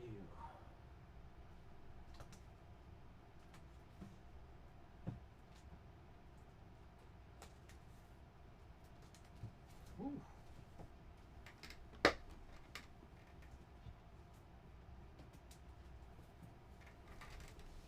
Here it is. Ghost Song. I get the feeling this is not blues at all.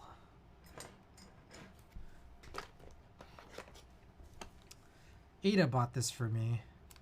We were, for a brief period of time, doing these amoeba runs when I was really into collecting cassette tapes because I can't play them because of this Nakamichi that I can't repair. Oh my.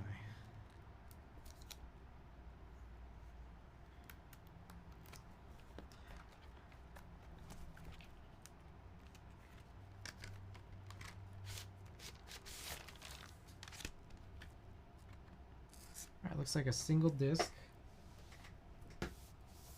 R.I.P. R.I.P.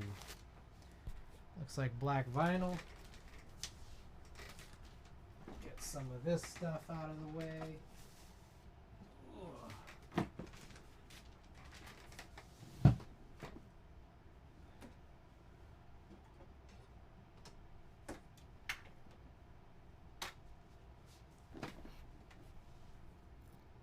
Not gonna work, Michi. Oh no.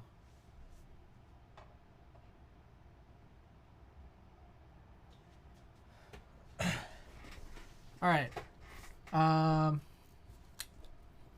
Oh boy. What did I last stream? Oh man, I don't know if I ever told this other story. Oh, I got stories for days. I last streamed. Oh, dude. Okay, I last streamed before I've told this story, which I think PC Load Letter is the only one that knows because I DM'd him about it.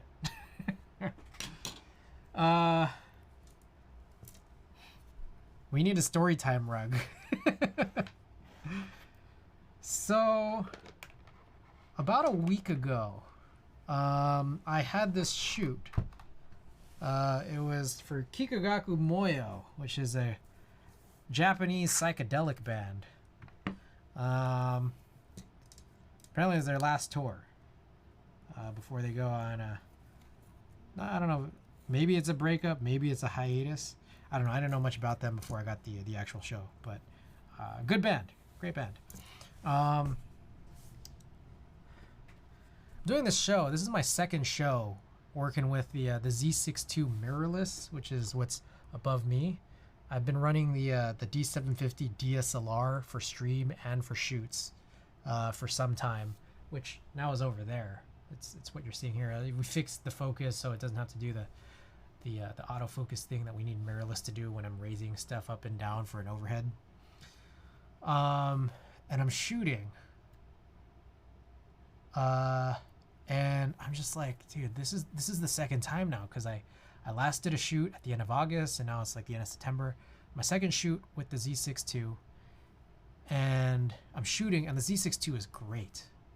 The problem is that I'm trying to also shoot film at these concerts as well, and I'm like, dude, have I lost it? What the fuck is wrong with me? Because I'm shooting, and I'm just like, dude, everything is so dark. Autofocus is just not hitting like I expect it to, like it used to. It's just, things are just fucked. I'll leave you on a 10-second cliffhanger while I get some stabilizers.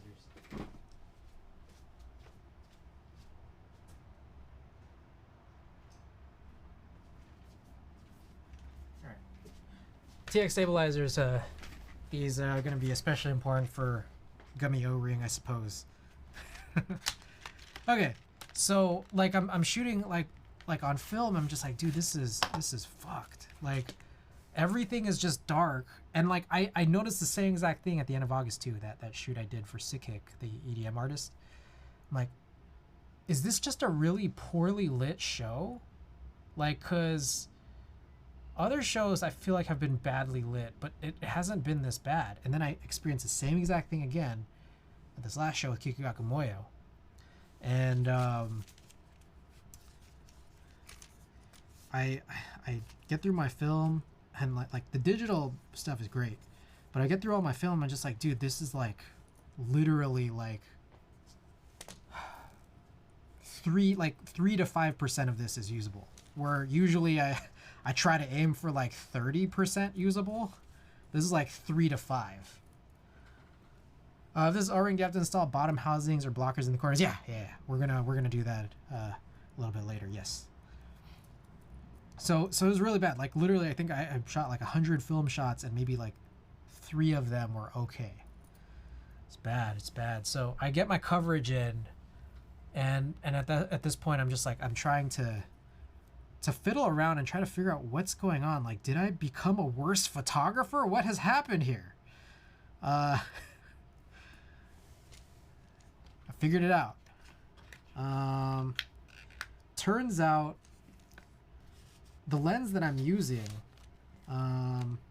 is something that like you had to adapt to the new mirrorless cameras for Nikon.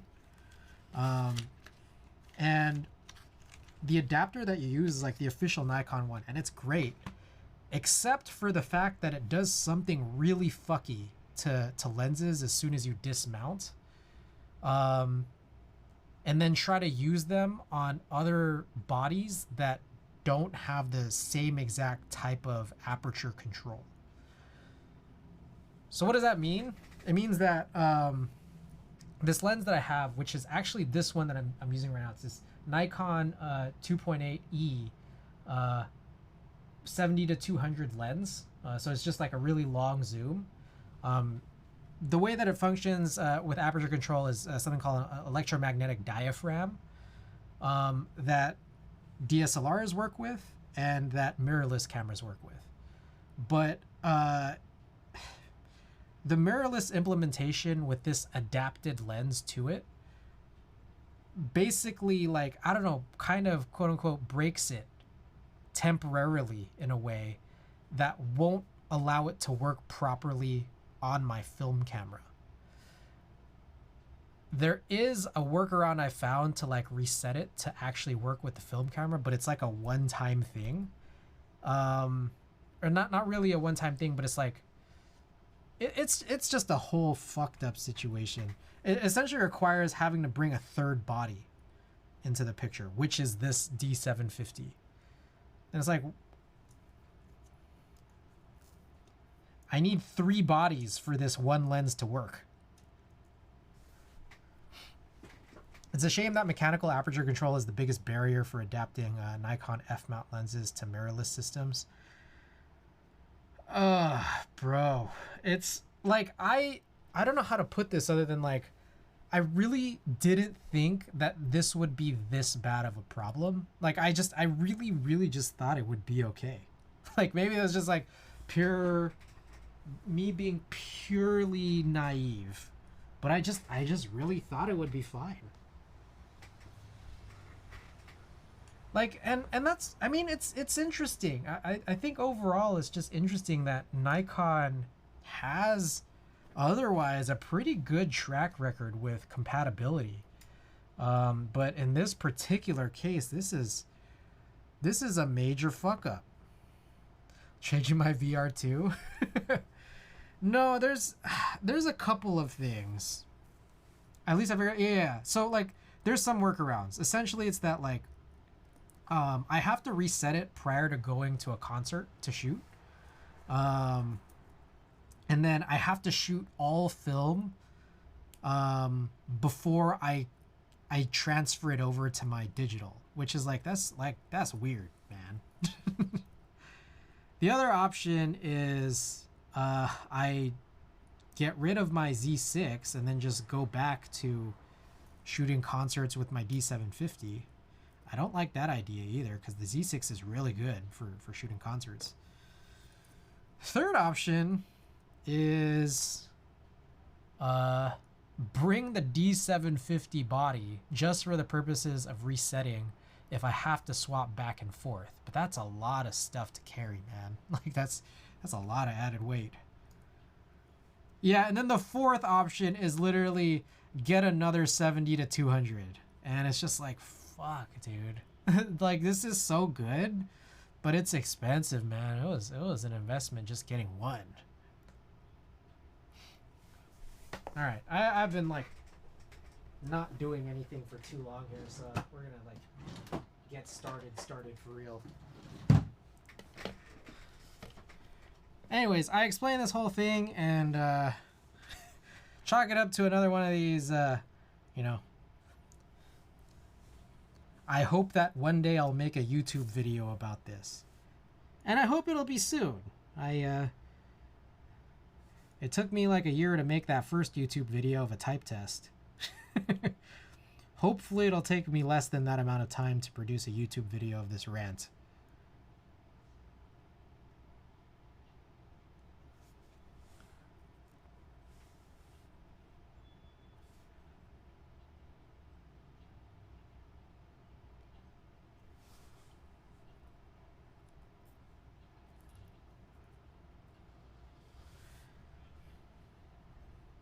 Where I'm probably going to say all these same things verbatim, but hopefully there'll be some modicum of B-roll.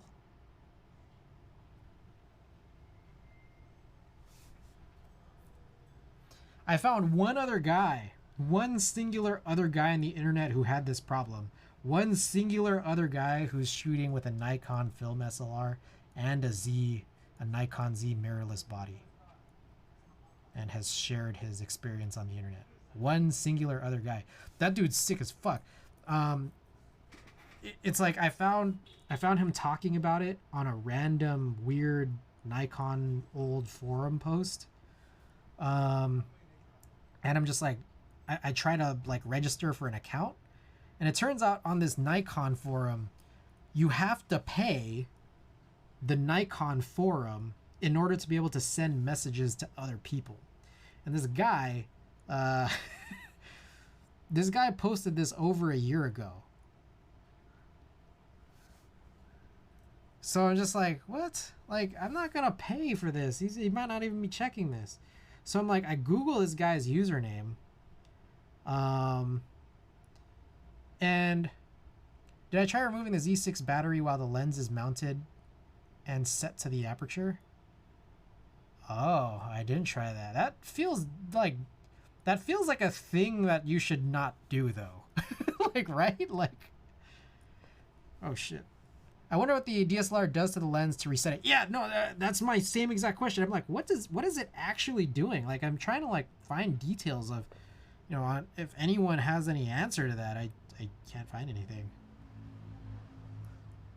If the aperture is magnetic, does the camera need to turn on? Does just mounting it, resetting it, do you need to mount it You buy a broken body and just rip out the lens mount for resetting with. So I haven't tried every single little scenario. Oh, people online says the camera half closes the aperture when you switch the camera off. Let's explore that, PC Load Layer. I did not read that specific thing, but tell me, does that have to do with F-mount lenses adapted with FTZ, or is that every lens, including even Z lenses? And I'm guessing that this is in reference to, like, when mounted to Z bodies? Like, please explain more. All right, let's check this out. You got me curious. How to make Z6 not close aperture on power off. Ah, okay. So this guy doesn't say that this is hugely critical to film, but this is the same thing. This guy says it happens on the FTZ. Okay. So that's the thing I'm wondering. Is this an FTZ problem? Because I'm wondering, I haven't like actually looked at my singular Z lens on if that happens. But I'm curious. You got me curious.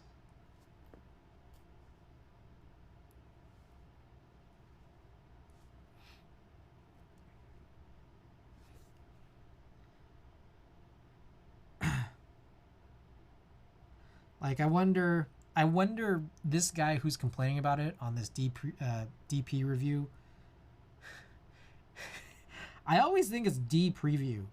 DP review forum post, what issue he's coming across that makes him complain about it. Like, I wonder if he's also using it on a film camera or something that's causing him to make this complaint. People are suggesting to just remove the lens with the camera turned on. Oh, so like you have the FTZ and oh, I gotta try that. Okay. Oh boy. All right, so I'm not gonna lie. I was writing a YouTube script. A script to recite for a YouTube video today, addressing my problems with this, but I think this also is good additional material here worth talking about. Wow, a script. That's the thing. I think I need to, like, the way for me to motivate myself to produce these YouTube videos is like I need to have like scripts. I need to have something like written to like at least have me get in the mindset of producing a video.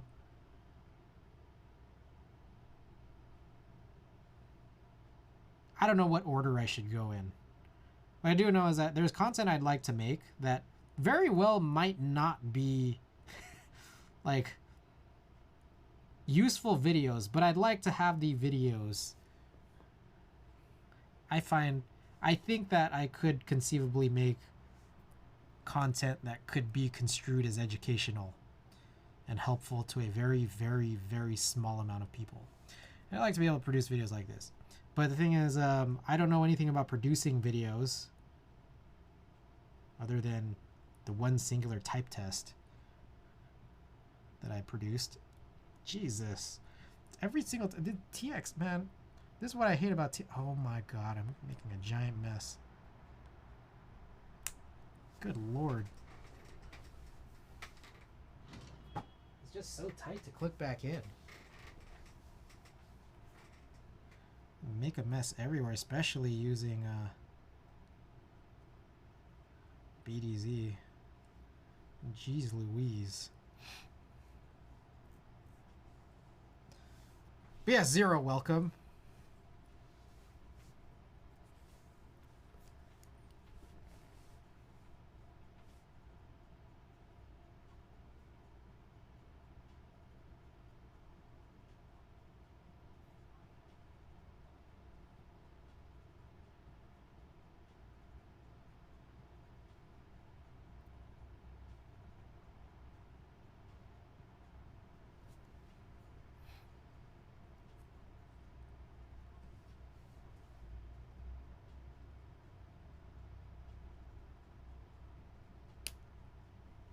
That one was very slightly easier once I can figure out the angle. I think when I get one of them on, I understand the angle a little bit better.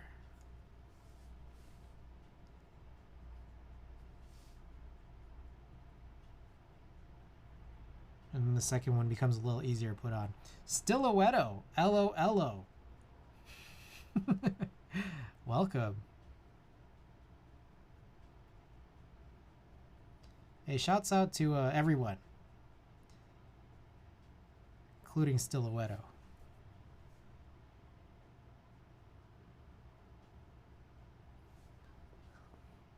Appreciate you guys being here tonight.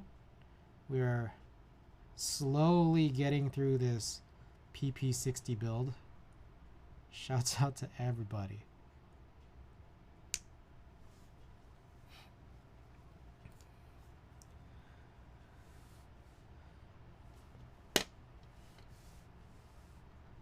All right, so I'm not gonna lie, I'm glad I started my stream somewhat early-ish.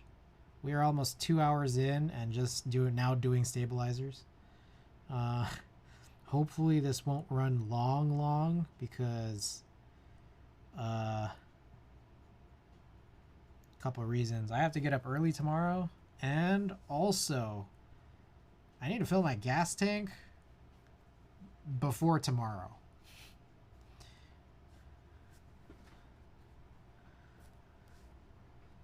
So I gotta finish up stream and get some gas.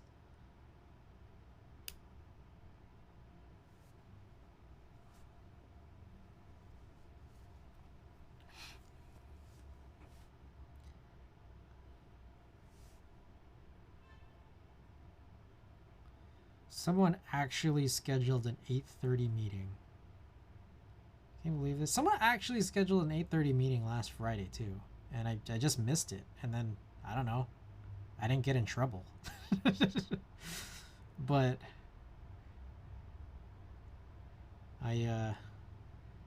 tomorrow I asked for this meeting, really not thinking they would schedule it at 8:30.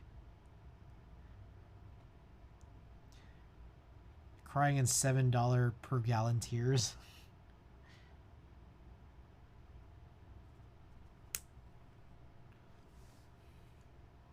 We did the usual hour and a half, wasting time at the beginning. Good stuff.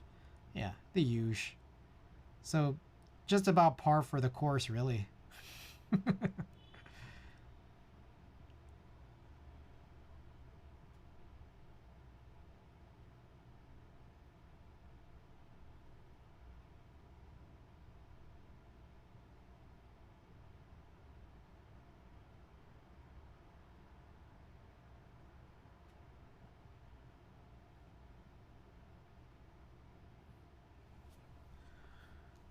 Alrighty.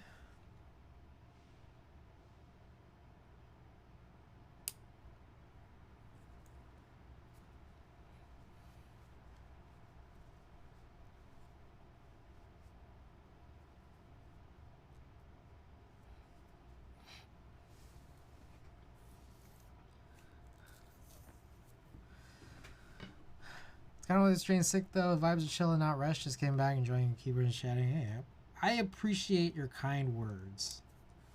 I appreciate it. Oh shit! Oh shit! Oh man, I got BDZ on this t-shirt. A very small amount. Alright. Can't really see it. Out of sight, out of mind. Alright, where are we?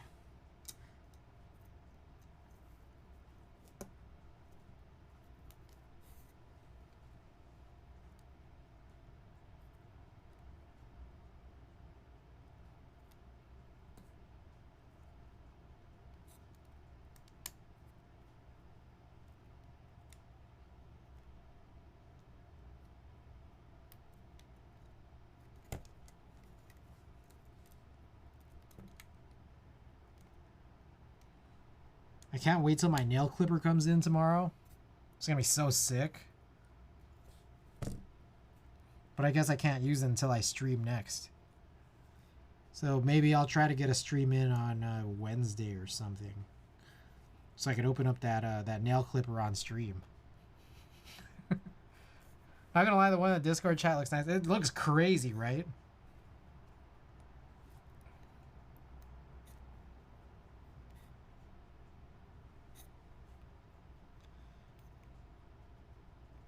Is this? There it is. What I found is that people seem to have huge respect for Japanese-made nail clippers. So I've been looking at these Japanese-made brands. This is what I have coming in tomorrow. I'd been wondering why I was linked in.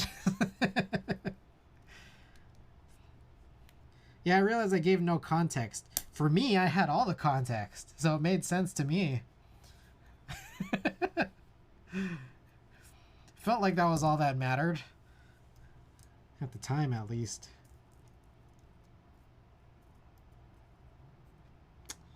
Oh shit, fuck. Just fucking Hiney PCB, dude. Like, there are two entryways for this 7U stabilizer to go in.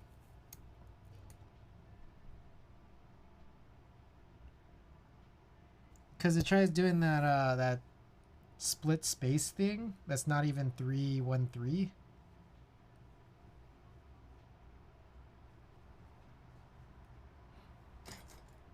Alright, do you guys know where this is supposed to go? I guess. Can't possibly be that one. Has to be this one. Yeah. Has to be this one. Alright, don't fuck it up, Chris.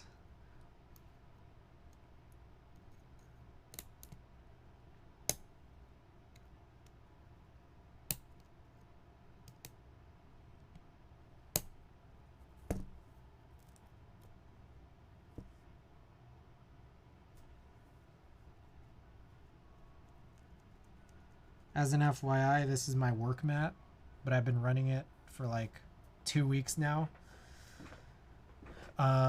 Because the last time I actually like set it down and used it, I didn't actually solder with it.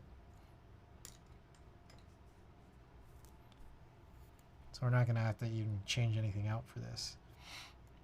South facing wire is the Cherry standard. Is it? I feel like that makes sense. I feel like that I've seen that like more often. Okay, what is for my next trick? What is my next trick here? Maybe something that's worthwhile is to check. Oh yeah, I guess that was it. All I had to do was just put the plate over it. I don't know why I made such a big deal about that. Yeah, we're good. Alrighty, so here are our switches, and hopefully I didn't fuck up more than just those two bottoms I mentioned. So there's one of them. Oh, this one's the really bad one. Essentially, I dropped something, like it was on my lube station, I dropped something on it. And I swore like there was a chance that it could have hit more than just that one switch. But that's the only one I could saw that looked really, really bad. Oh, here it is.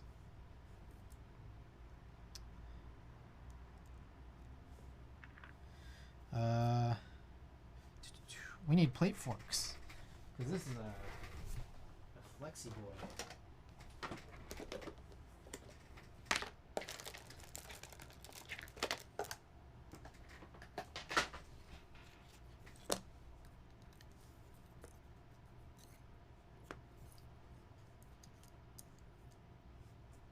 PC load letter plate fork. Hell yeah.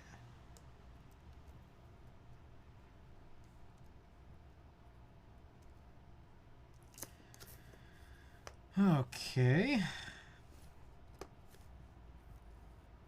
Couple we'll need here.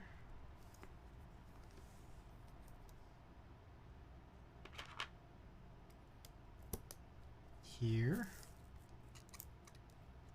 Do this whole, because I guess we gotta.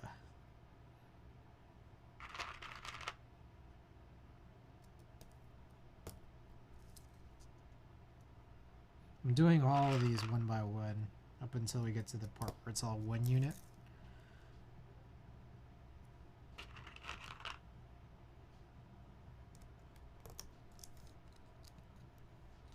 And then I gotta remember to put these clipped ones there, but I'll do that at the end. Okay.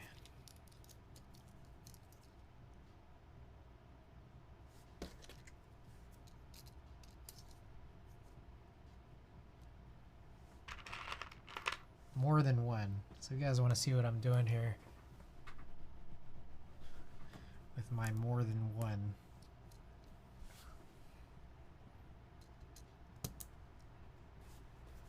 Can I get this? No, that's not going to work. It's not going to work as well as I'd like for it to.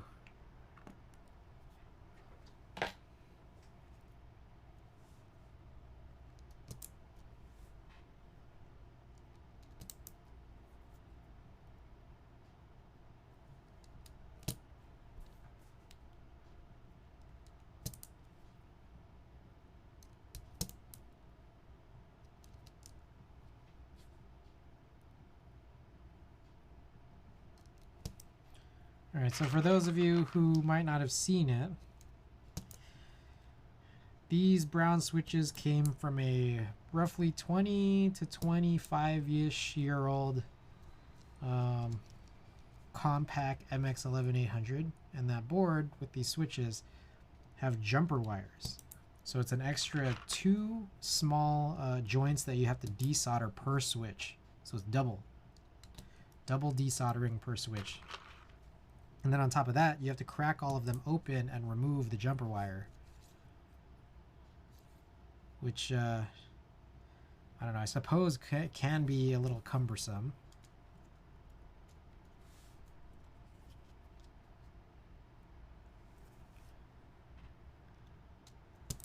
But it was a necessary task regardless, because I wanted to get those wires out of there so I could put them directly into that old PCB, so that we could run a separate build for it.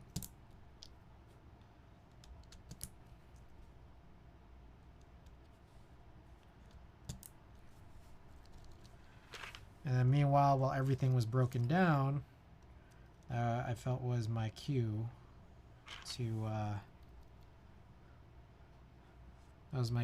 actually tune these switches.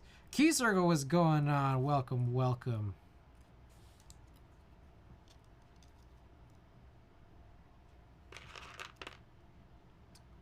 Hope you're doing good.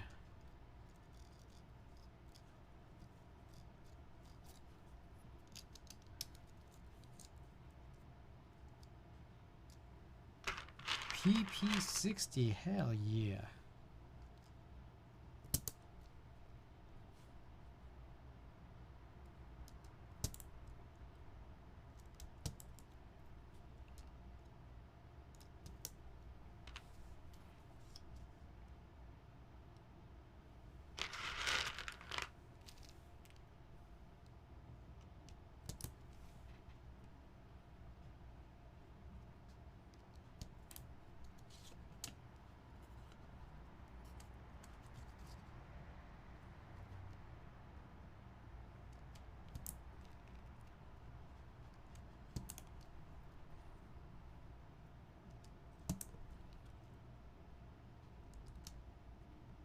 So I realized one of the fatal mistakes here is I never actually tried the stabilizers. I always forget.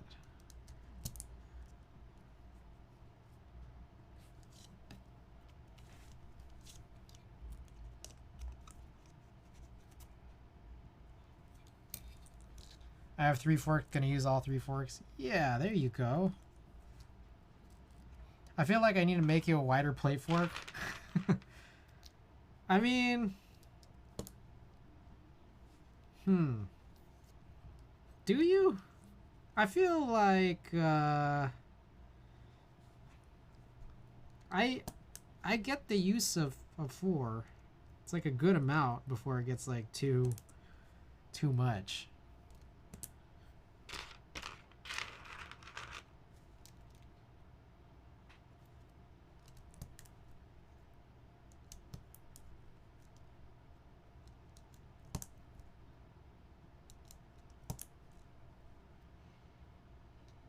All right, guys, I have.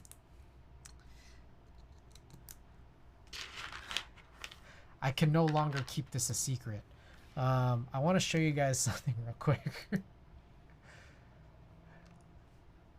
I found this, and I've seen these for a long while.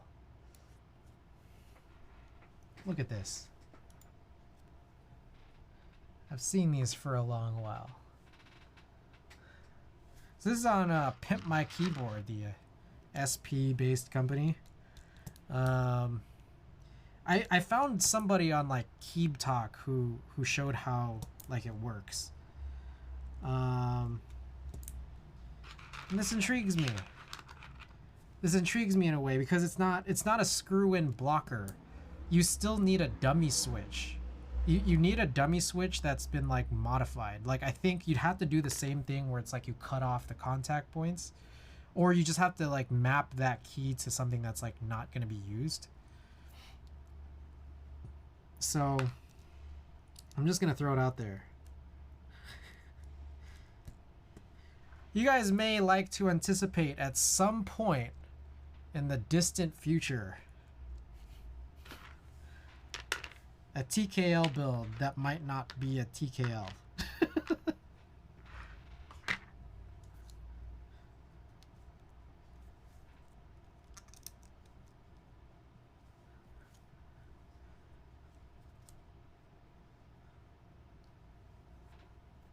Just wanted to make mention of that.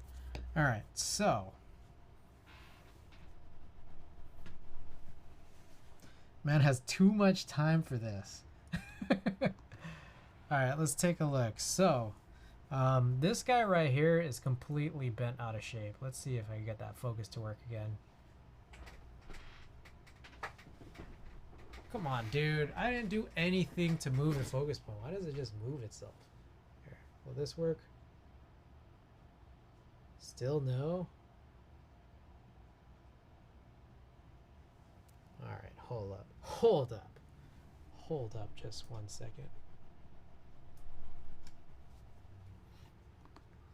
Let's try this again, buddy. Still no?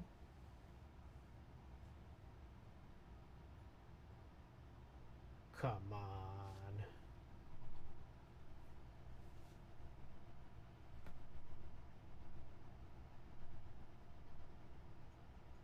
Yeah, I don't know. I got nothing for you guys. I guess I'll just manually focus this.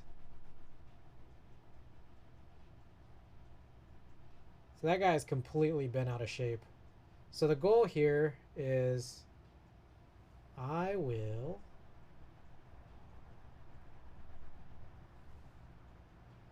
be cutting off each of these 2 rails, and then I will also be cutting off like essentially this top half of this leaf, which is already broken anyways, but it's gonna stay like the bottom is gonna be retained so that we could solder it in. But I'm gonna leave. I dropped something heavy on it. In fact, I dropped something heavy on possibly a lot more, but this is the only one that I could find that was really bad. So hopefully the other ones are fine. Yeah, it's really bad. Meanwhile, this was another one where I had a possible suspicion that it could potentially be bad, although it looks pretty good. So I don't know. I'm just gonna cut this one up anyways because I don't want to have like mismatched dummy switches. So thank you for listening to my TED Talk.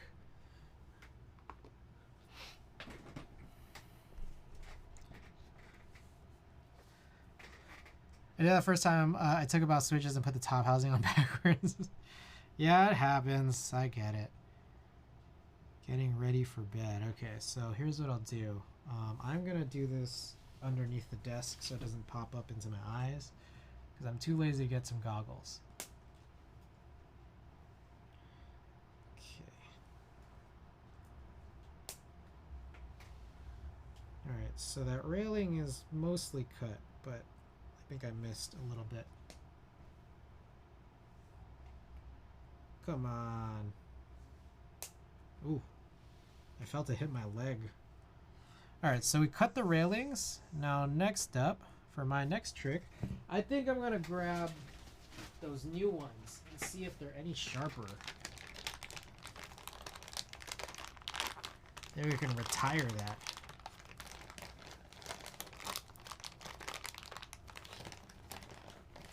We can retire it. Maybe I'll run it for giveaway with some stickers later. That and my old box cutter.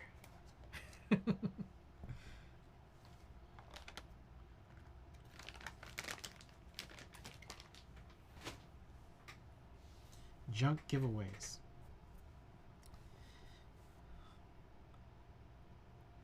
Alright, let's try to cut this. Oh, smooth. But where the fuck did it go? On my lap here.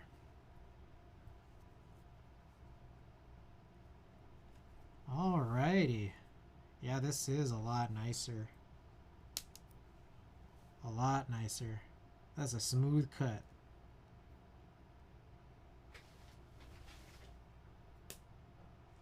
Turns out I did need new cutters this whole time.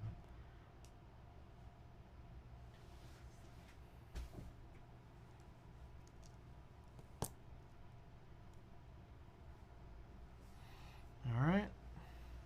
One more.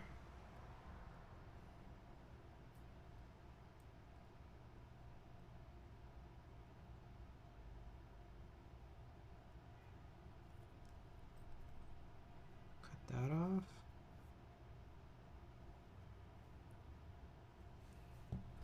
I'm still going to use these old ones here for the rails.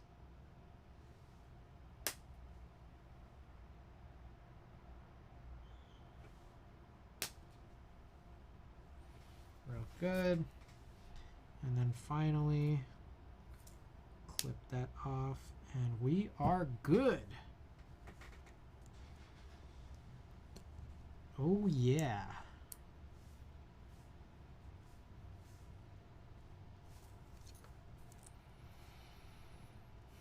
So there it is. Let's see if we can get a closer look at this. Oh, see that? Just the rails completely gone. The leaf, the top half of the leaf completely gone. And that allows this not to have any actuation there.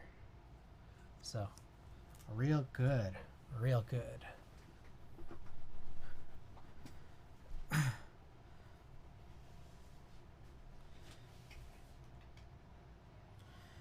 All right.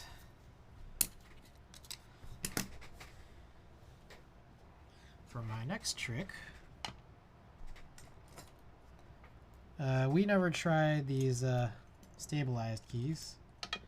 So I think it's about time for that.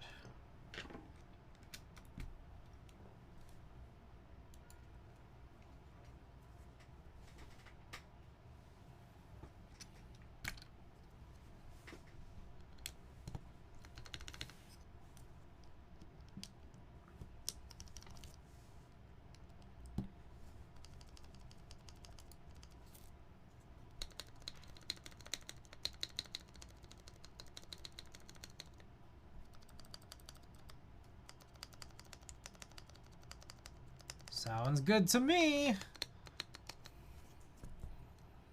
All right, and then now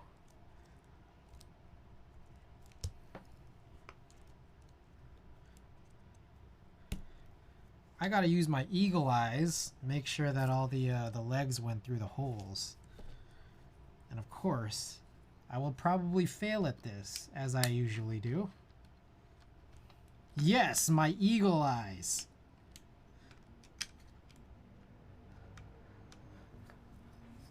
All right, I'm hoping that's an L. Lan Suwu. Welcome and thank you for the follow. All right, let's check this out.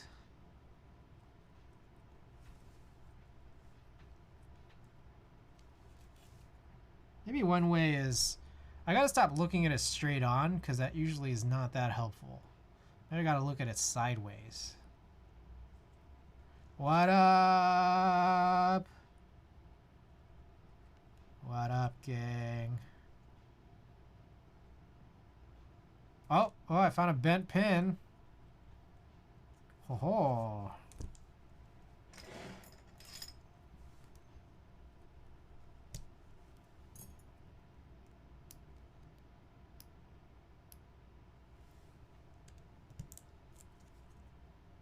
All right. Real good, real good. Okay, everything looking good. Good, good. No bent pins. No bent pins. I think we are good. Okay, and then I will press all of the switches down. Let me grab some gloves. Press all these down just to make sure we have some good alignment between the switches and the plate and the PCB.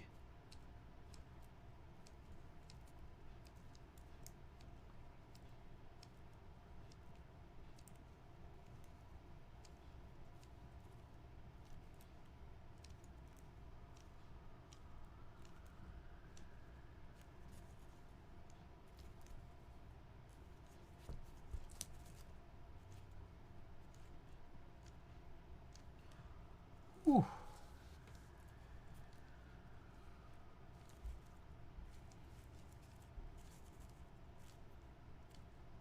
Ooh. Ooh. Alrighty.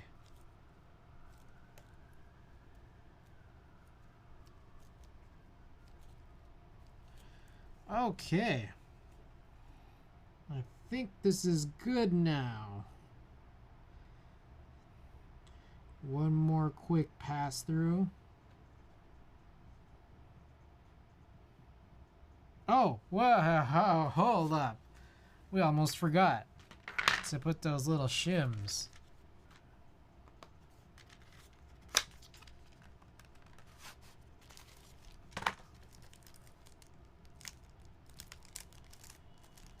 Oh, tricky. Tricky. You guys are tricky.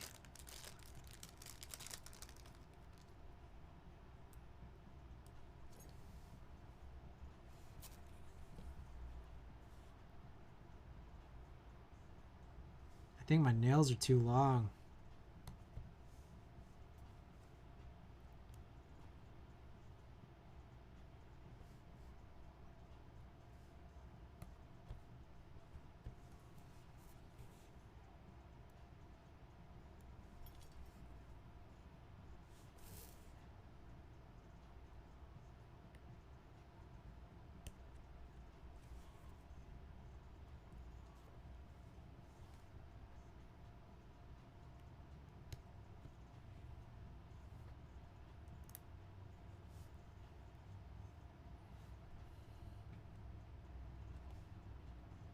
I don't know how you go from day to day with those claws. At this point now, it's pure willpower. Trying to wait for that cool new nail clipper I'm getting tomorrow, and that I can't use until Wednesday or whenever my next stream is. It was in my mind after a week and a half after not clipping them. Sometimes you just forget. You forget, and then like you're just like, oh, there'll be a good time, and now I have a good time. After I get those new nail clippers to start my nail clipper collection.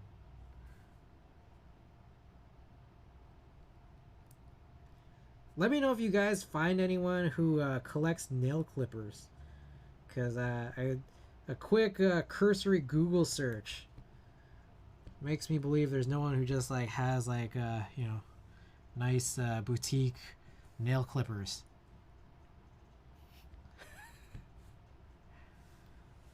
Dude, I'm gonna do it. I'm gonna buy these well, the one that I have coming in tomorrow, Ada's, that's coming in on Friday. Eventually, I'm gonna get these other nice Japanese nail clippers, and then I'm gonna get that one that I posted in that Discord. I'm gonna have 4 nail clippers. The one I'm getting tomorrow is, I think, one that I could keep on my keychain. I always try to keep nail clippers on my keychain. They always come in like so much, like they come in so handy. Just having nail clippers on you. Compulsively bite them. Dang. There was a point in my life where I used to bite my nails. It's not the best habit. It's great to drop the habit. Next thing you know, it'll be nail clipper build streams. Ooh. Lubing nail clippers.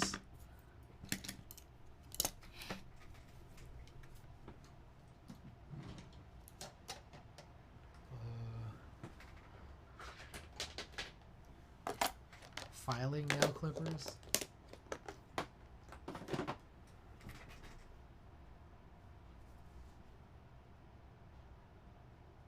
Alright, I think this is the beat up one. I can tell from all the damage.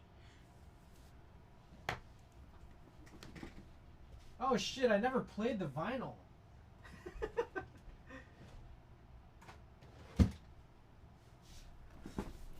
My bad, my B. Hey yo, Spring Roll! What's going on? Alright, I gotta turn off this music so I can play this vinyl I haven't played for like 2 hours. Let me know if you guys can hear it. Alright, meanwhile, I gotta grab the iron. It's iron time.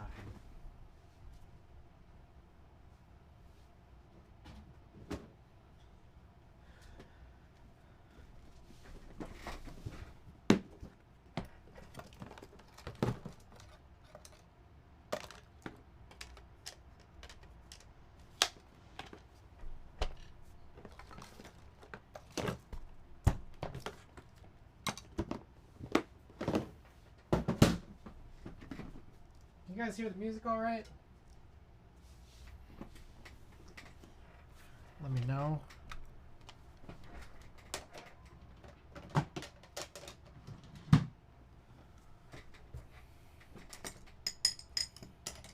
Chris clips.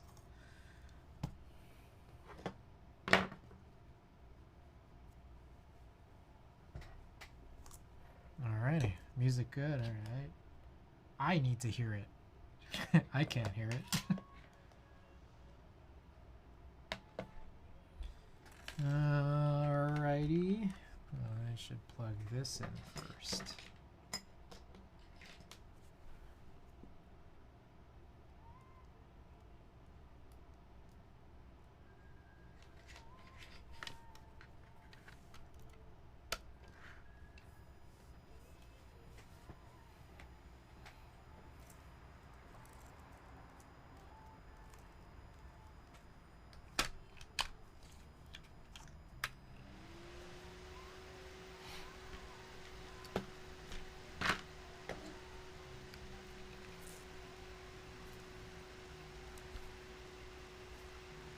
One glove on.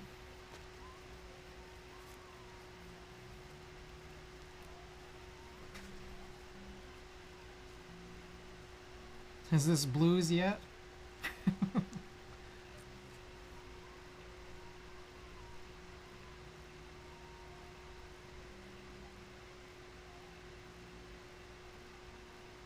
Just looking again one more time. My eagle eyes. Make sure I don't mess anything up here. Okay. Let's do this.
Yo, PC, I got a question here. I had heard about this, and I know that. Do you? I'm not gonna lie. I do not remember, but do you still have my Compaq LE PCB? Anyways, one thing I'd once heard was that like there's these old Korean customs where it's just like pads are really easy to lift, and what I'm wondering is that like is that a function of time, or is that just like an inferior process or procedure to install pads onto a PCB? Like, because I'd heard that that's just like a thing, but also let me know if it's not a thing.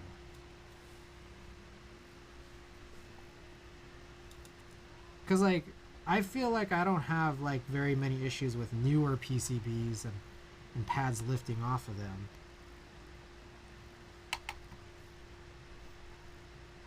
But I'm just thinking about how bad it was when I was dealing with this this Compaq Happy here.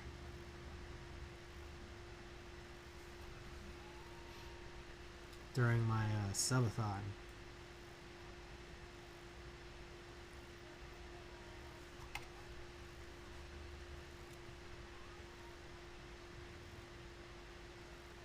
Seems like inferior manufacturing. A lot of PCBs that have had to repair pads on this.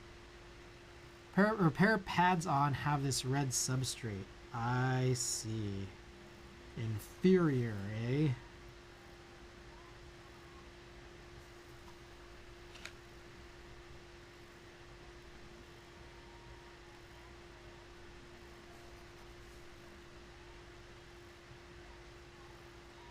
It can also be an issue if people use too higher temperature when desoldering / soldering. That 100% I know, and that 100% I probably have done, and which is I think it's maybe it's the combination.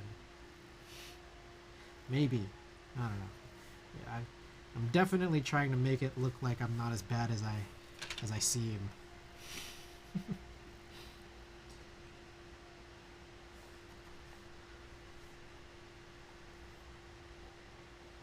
I hope they make replacement, like McLovin makes replacement Compaq Happy PCBs. That'd be sick.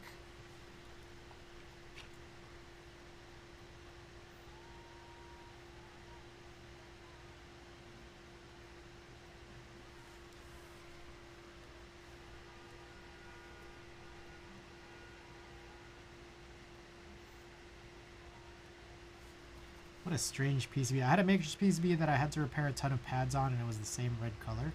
So is it the fact that it's a red PCB, or are you talking about like within the PCB there is a red material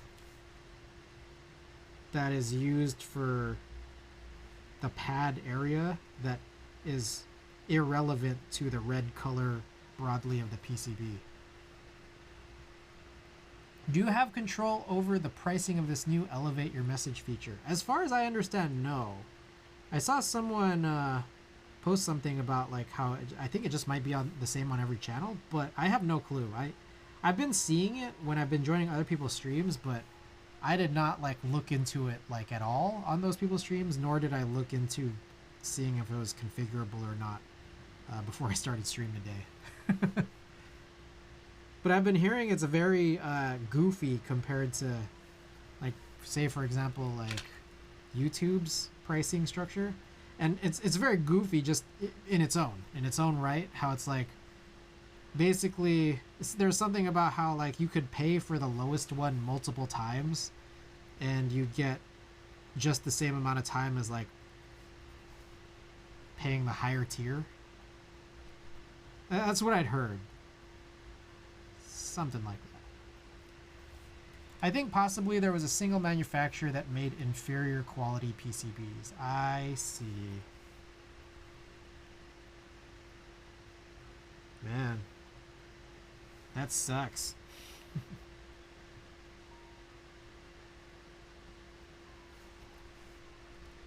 About 100 USD to show balls on screen for 230.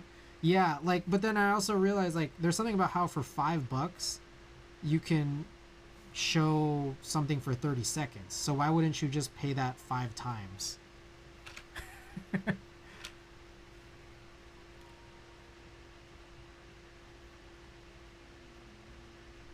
Like, there's some people saying, like, that's kind of goofy. And for sure, this seems like a thing where they're going to eventually fix it. Or they're going to adjust it.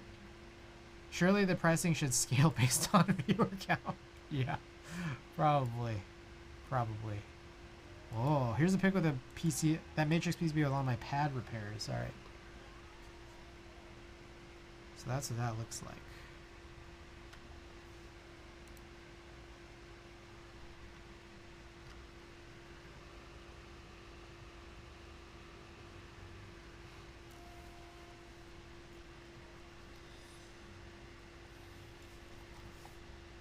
Clean. But how good are keyboards welcome? Now again, I apologize. I'm trying to get this package to you, but I'm telling you, man, they don't make it very easy. For some reason, for one reason or another, it's not making it super easy for me to get this package over to you, but we're gonna figure out a way. I promise. You got some good stuff in the queue, man.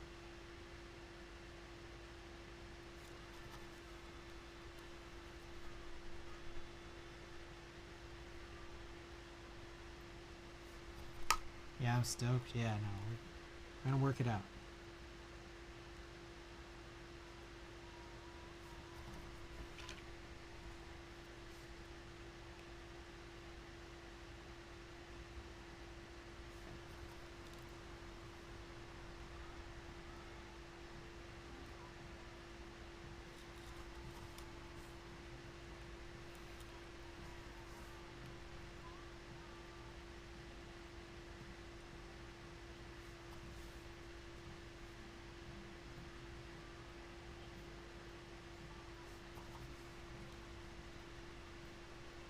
I gotta say, out of all the albums that have been played on stream, this is by far and most certainly one of them. Did we finally hit blues? Is this blues now?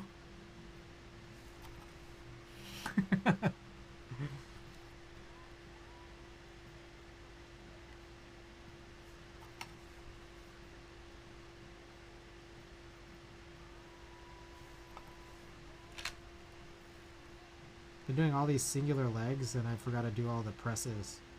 All the alignment presses. Yeah, this sounds bluesy. For the first time on this side of the disc, at least.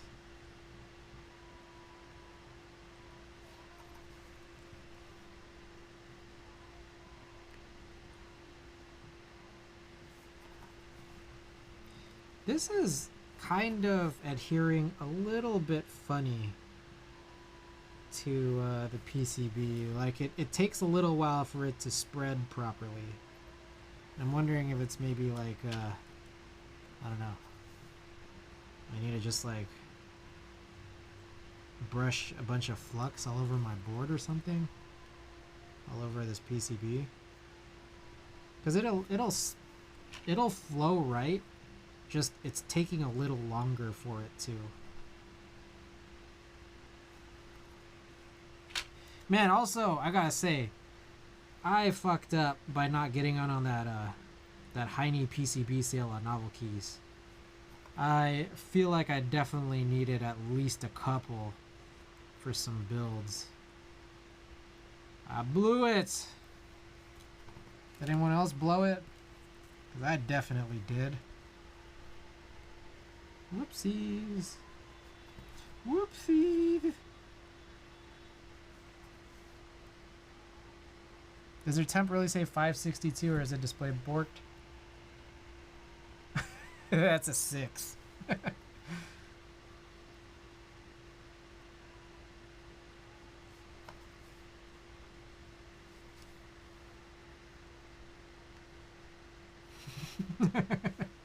Yeah, it's the funny angle there.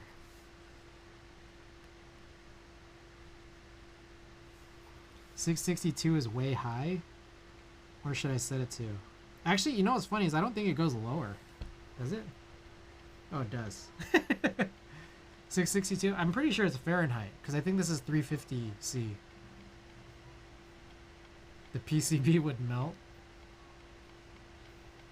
How low or high should I go? I solder at like 700, not gonna lie. Where do you suggest I be at, Mr. PC?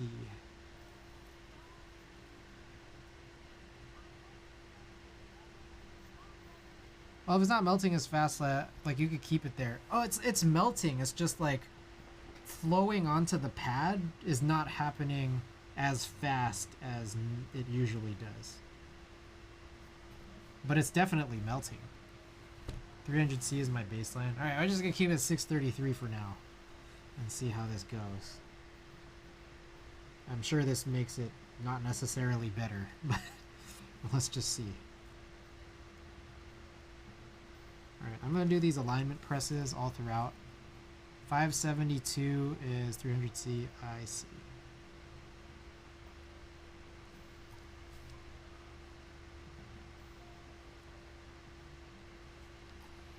Ah, yes. John Celsius and Fred Fahrenheit.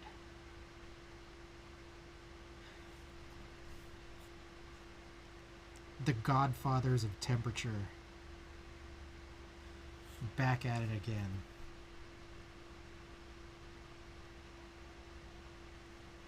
I've rocked 700 Fahrenheit and had any issues yet, but like I said, I'm still a tad inexperienced. And it gets better from time to time, so there's that. Godfathers of D's. Oh, I just missed a pad. Oh, silly me. You need good technique to solder at 300? Yeah. By no means.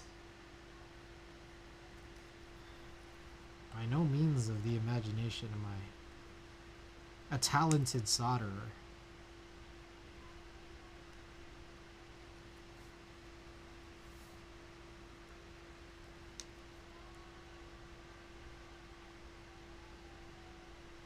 Alright, it's too low.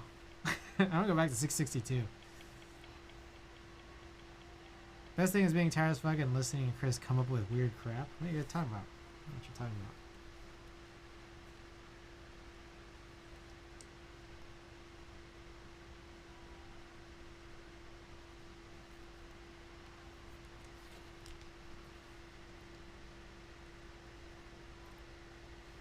Solder thoughts with Chris?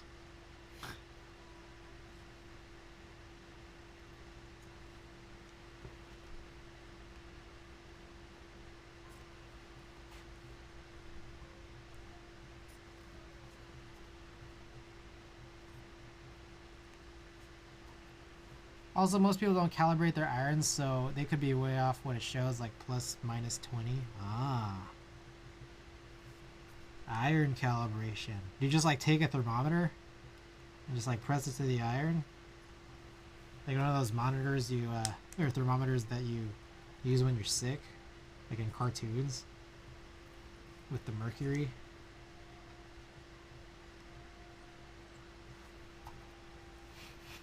Can you imagine putting that little ice pack on top of the iron? Yeah, I have a tip thermometer. Ah.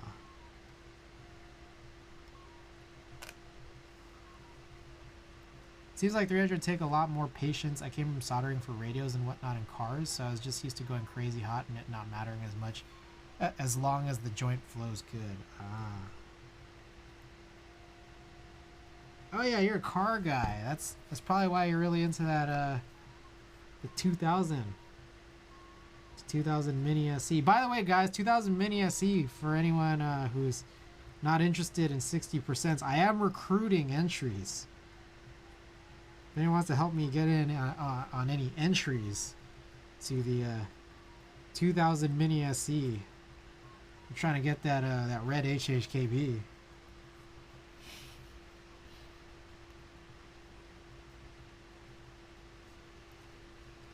I could not believe when they ran the Dalco 959 Mini They did not have an HHKB option.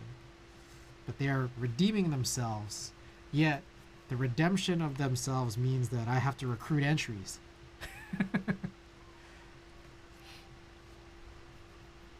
Indeed, it's also why my Boston was built with a Lexus LX600 as reference and why my HHKB will be built with an RCF as reference. Ah. Oh, you're going deep into it.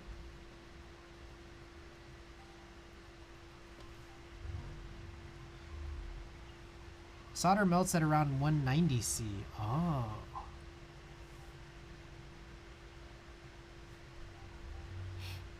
When you're a beginner, you don't get a good enough contact with the tip to transfer the heat to pad and pin. So you're relying on higher temperature to get the heat transfer. Yeah.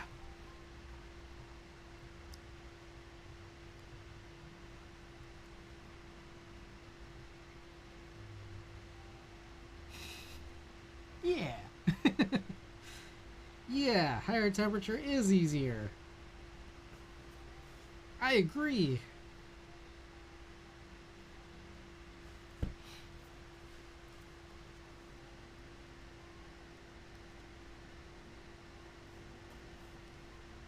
Okay, I feel like this is largely pointless because everything was already pretty aligned. We kind of already established that at the beginning, but who doesn't like wasting a little time, you know?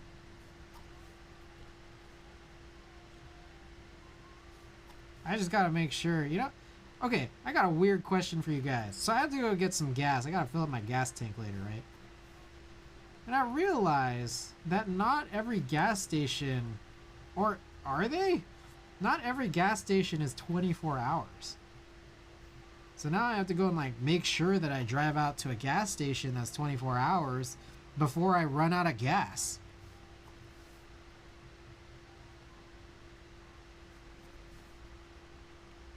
There was one kind of close to me, like kind of really close to me. But I think it's like closed for renovation or something. It's gonna cost me $100 to fill my tank this time. Oh man. Okay, so I think that's it. Also, by the way, I don't know if you guys noticed, but that is a tactile gray switch for the spacebar. I also didn't mention these are cherry brown. I guess I never fully fixed. I still have to solder in the second legs, but I realized I also didn't fix the build command. So let me address that here.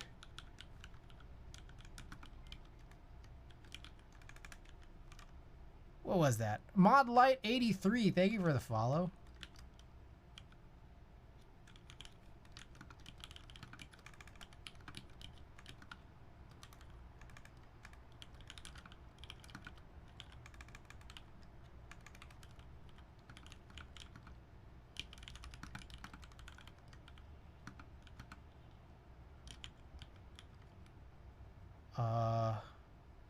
Fuck. Oh shit. I don't remember what springs I used for these. What springs? Oh, I think it was, no, it was...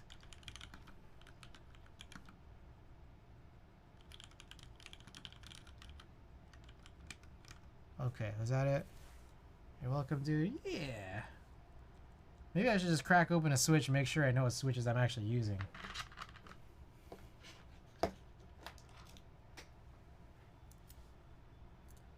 I use the smallest tip. Maybe I should get the next size up and a bit lower temperature to get a cleaner end result. Yeah, it took me years to realize I should just use a wider tip. I don't know what I was thinking. Yes, this is a Prevail 3-stage 63.5 gram spring. Okay, I got it right. So the build command should be fixed. Actually, you know, maybe we can do a little more to it too.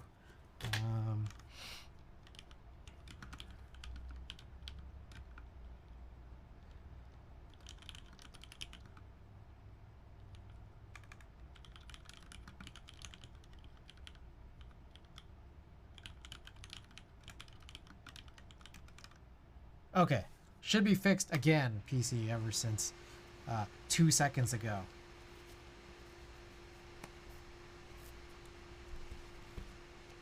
In case you want to hit it one more time.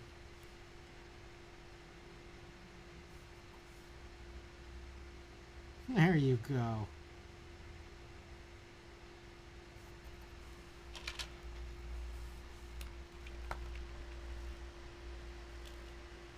It's about building my keyboard. Just have not found one I want yet. I just know it got to be small in size and able to travel. And got not too high. Like, you mean like in price? Not too high in price?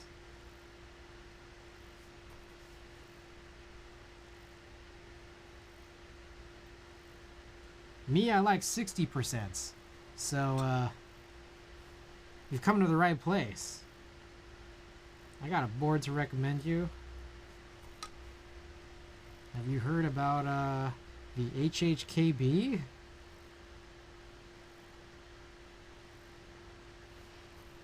Sorry, I'm sleep deprived. PTSD as hell. Oh. You're good, dude. We're chilling. I think I gotta flip that disc, don't I? Alright, we're gonna flip this disc behind me here. Don't listen to this heresy. Yeah, if you like small keyboards, I got a board for you.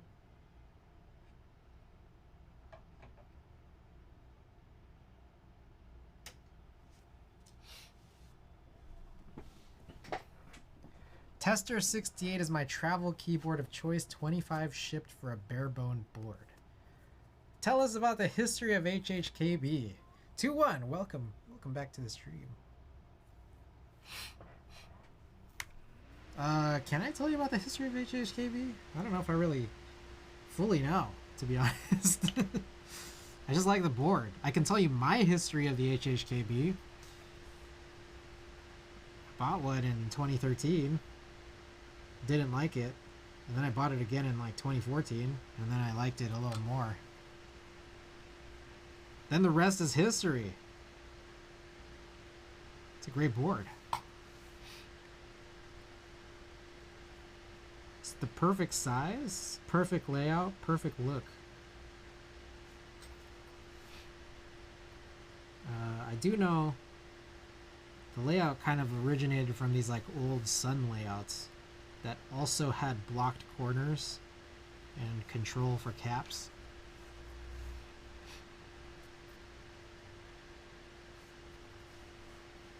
Fake HHKB fan don't even know the origins and all the characters.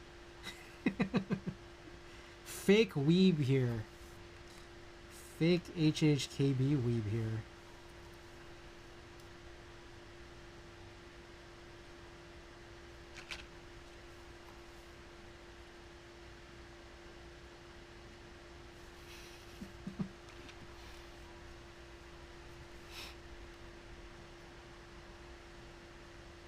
Doesn't take a genius to know that this is the greatest layout ever made.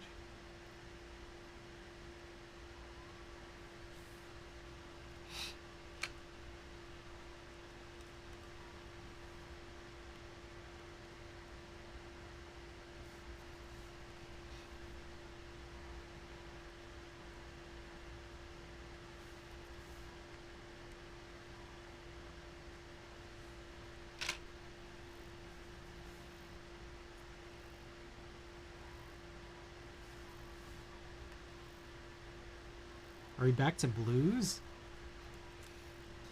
Is this blues music?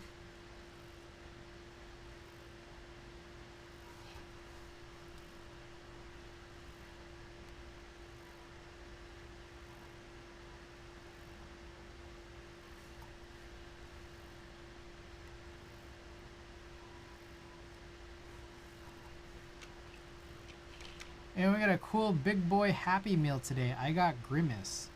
Is this is this, am I getting it right? Is this in reference to that like cactus something something cactus plant flea market drop? I see. I did not get in on it.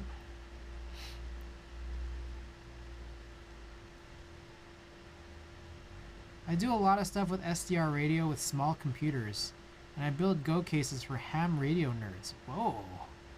So they're all wanting So they are wanting all in one package so that they don't have to get any extras. I thought about trying to make my Go box and etc. with a keyboard. Ooh. This song sounds like like being in the middle of a sick ass 5-strip type of night and reality just shatters around you. Milk. Welcome back. Have I been pronouncing that right? I like milk. Quick question, your soldering station, is the temperature in Celsius or Fahrenheit? As far as I know, this is in Fahrenheit. I think the 662 that this has always been kind of defaulted to roughly translates to 350 Celsius. And as Allhex said earlier, 662 Celsius would probably melt the PCB. So I think it's in Fahrenheit. I think. Though don't quote me on that. I am not a thermometer.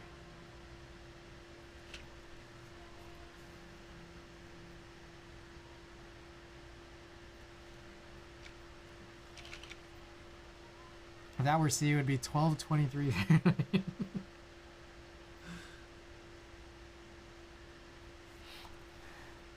Ah, cool. Phew.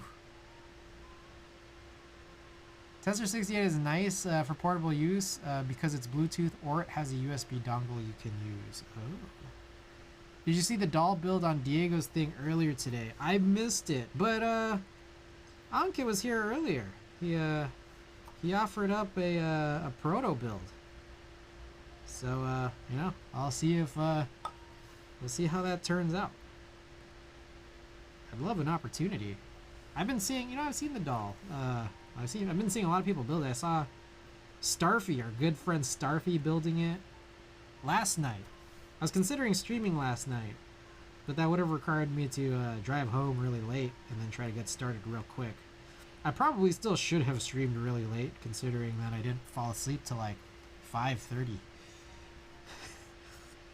I've been having a really weird sleep patterns lately within the last last couple of weeks, maybe a week or two. But I do have to get up pretty early tomorrow. I am wait a second, what? Oh, I already soldered this. Okay.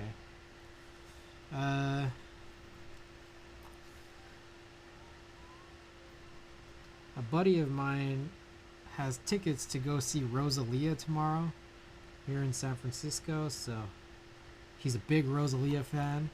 Me, I think she's pretty cool. So gonna get some food and see Rosalia tomorrow. And I gotta take him home. But that's why I gotta make sure I have gas tonight. I work 364 days out of the year, always up by 2 a.m. and out by 3. Oh my gosh. Gotta get a little break. Kajata, what's going on? Welcome. Kajata, you were the one that mentioned I should scan these, I should like scan this, this duck sidewinder plate, right? Whenever it is that I get it. I don't have a flatbed anymore. I gave up my flatbed.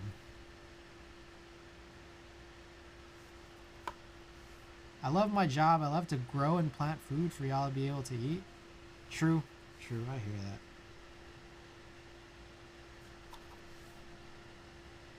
I love that you're helping us eat.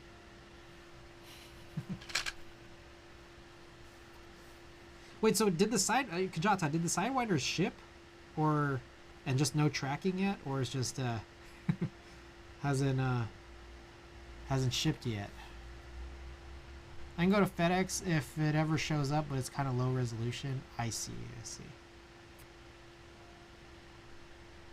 I work on a farm and ranch and transport cars for people, and I've been doing leather work for 22 years. Damn. Alrighty, I think that's it. Alright, let's use my eagle eyes yet again. Make sure I didn't miss any legs. to solder in. I hit that eagle eyes emote if you're subbed. If not, feel free to use that eye emoji. Equally as good as I use my eagle eyes.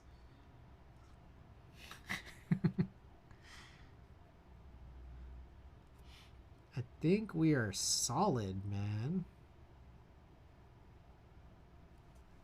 A-okay.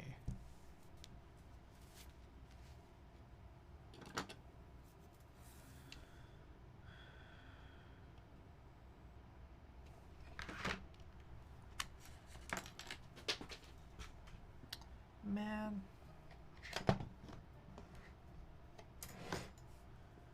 Alrighty, let us move some of this out of the way. Peter Poppins, welcome back. Peter Poppins, I still owe you a butthole. That butthole from All Hacks? I still haven't gotten that butthole to you yet.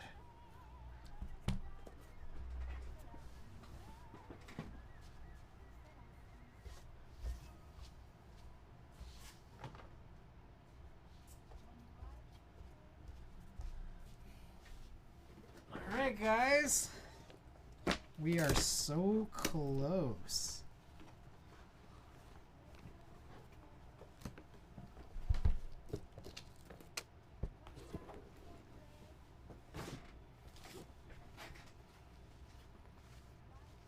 Oh, one day I'll get the butthole.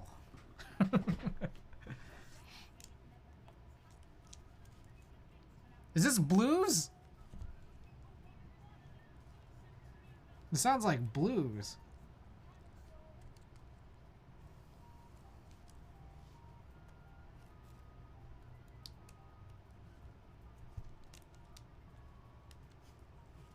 It sounds like half Disney princess.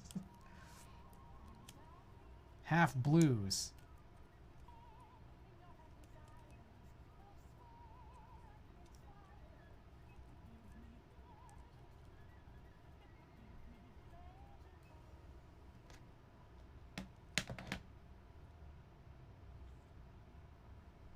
Alright, so this is the part I'm always curious about. It seems like even when you do use like TX stabilizers, for example, this O-ring does still protrude. Am I right? That said, I do like how you do have the option of going back to a top mount. That's pretty chill. Yes, it will still protrude. Okay.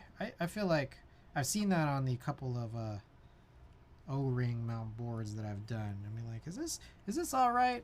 And I guess so. Okie doke.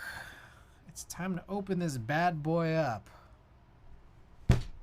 Jeez, that's like so heavy. I'm just like dropping it.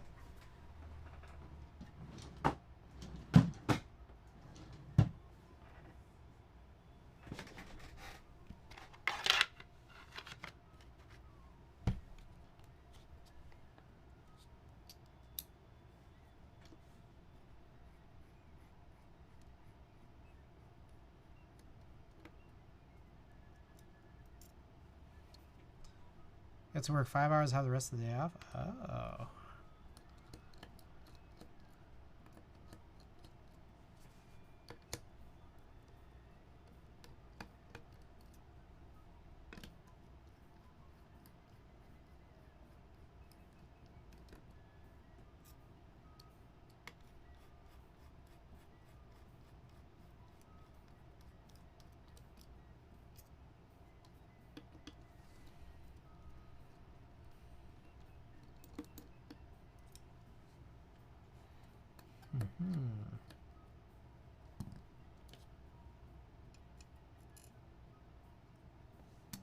Oops.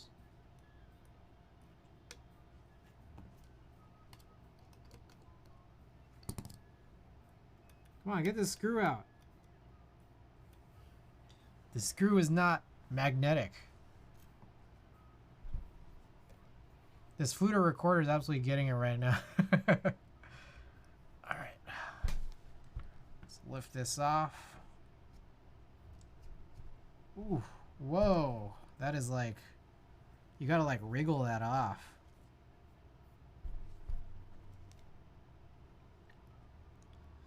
Alright, for my next trick, I will plug this cable in. And then I guess that's like it, right? Like you just set it down and you set it and forget it? Is that how this board works? Just set it down? I should be high to enjoy this music. It's weird. It's weird seeing that there's a top mount option. And then I'm just setting it down with that O-ring.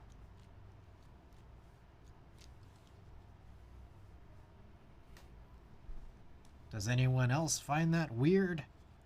Or is it just me? Alright, so I'm gonna not screw it in super tight. Because that's how this is supposed to be, right? Like, not tight. I never know. Like, I'm just like, did I screw in my gasket 00 super tight? I don't know.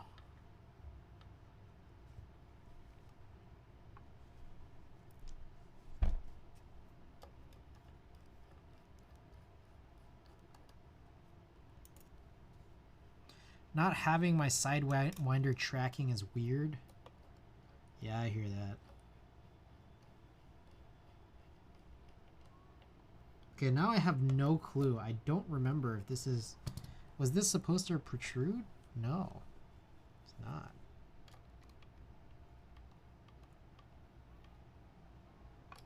Okay, this... I think you kind of have to screw this in a bit so that this doesn't, like, protrude. Am I crazy in saying that? How tight should this be? Mr. Anybody who owns a PP60, Bull, the inventor of the PP60, Ankit, Bio, Endio, Marcus, Ant, and or anybody else, if you guys are still tuned in. How tight should you go with these screws? This album's still going, isn't it? These bottom screws seem like you kind of have to go a bit, but am I crazy?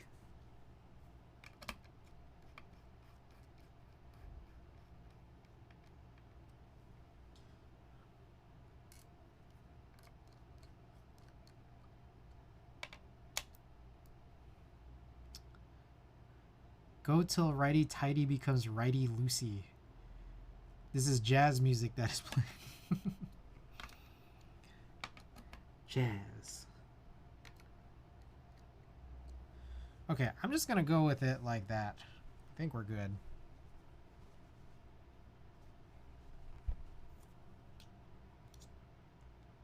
Is there an Amazon.com for music drugs? Drugs for music?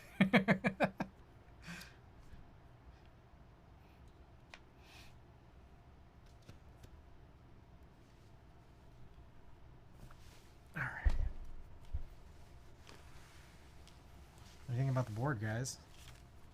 I'm gonna go grab the thing that everyone might want to see with it.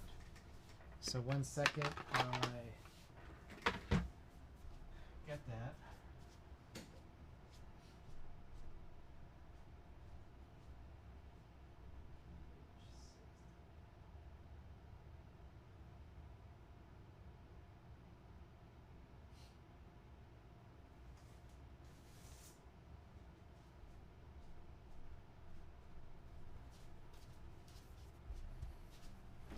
So this board we ain't seen in a little while. Oh man, this that keyboard is heavy. That's a heavy boy. Alright, how well does this match? Should we run with it? This is our PH60 with Pro World switches. They're terrible. Oh, ZJ, I'm gonna crash. Just want to come and follow you. For you left for the night. Love, peace, and chicken grease. CG, Buen, and chat. Hey, Modlight83, thanks so much for the follow. Thanks for dropping by. What do you guys think? Should I run these? I think these will work well with the fact that I have such heavy springs in these brown switches. Whoa, you have Pro Worlds? I do. I do not like them.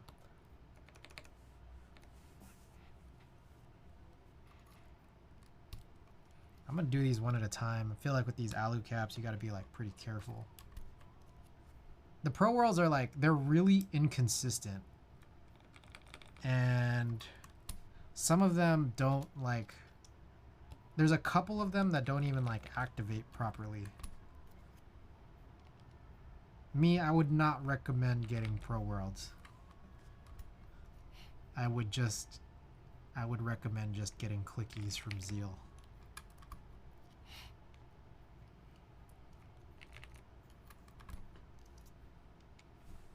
All right, I'm not gonna lie. It's not really a great match, like to my eye. Maybe possibly from this angle, it doesn't look as bad as it does in person, because the brass color shows a little bit more.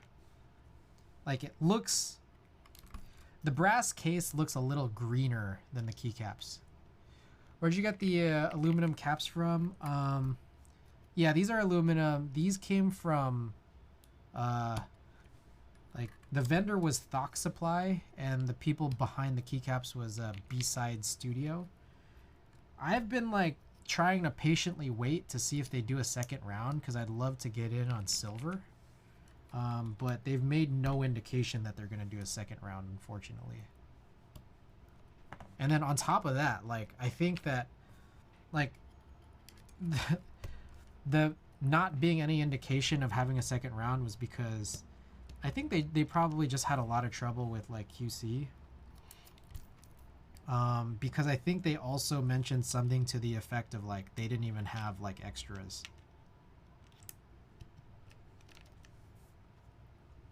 So it's kind of a bummer, but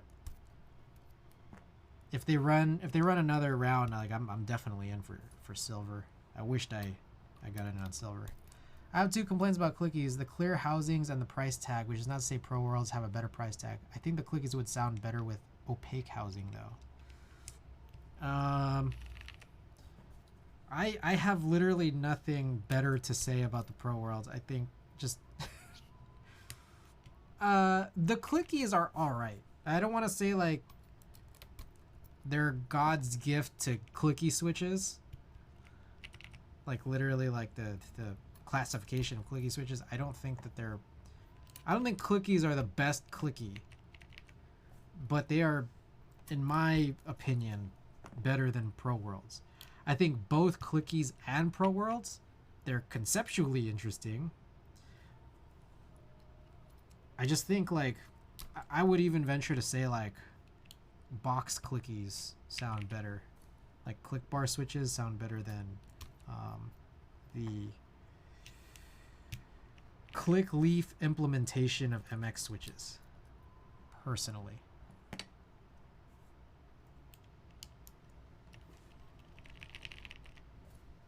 Oh shit, still going. Yeah, still working on it. Okay, here's another thing too. I go to your channel sometimes because I miss your streams, and I realize your streams are really short. And like I don't know how people have such short streams. Like a lot of other streamers stream much shorter than I do. I take forever. This is a pp60. I think it just ran in the Philippines, which clearly I'm not in the Philippines, but I mean, I have Philippine blood, but that's not what got me this board. What got me this board was looking up HHKB on Mech Market. I don't actually have a leaf though. You think I literally have everything. The leaf is something I don't have. Origo, welcome back. I would invite a supply of Amber Alps though. Yeah, no, I've been like very silently on the hunt for Amber Alps. Or not, silently is not the right word. Casually looking for Amber Alps. I'm gonna invite myself over to touch all your boards. Yeah, I kind of have a lot of keyboards.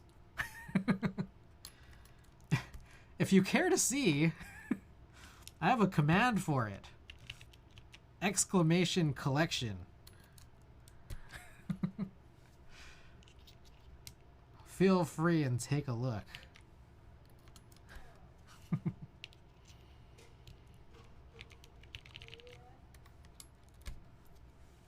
Meet up at Chris's hallway.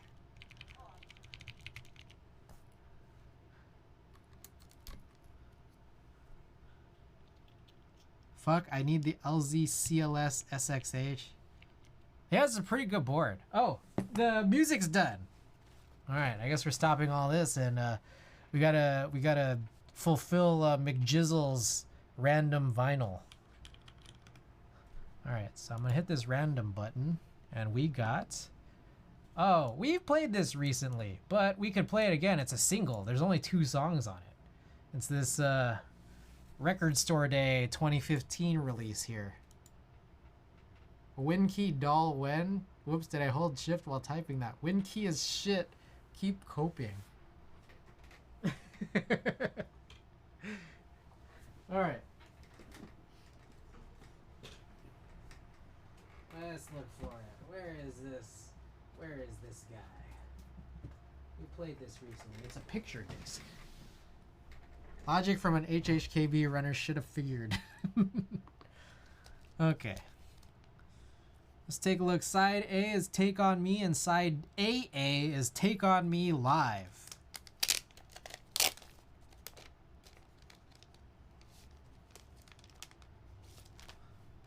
Ah. Oh, shit. That's the picture disc. Just like the music video, which was just like real life.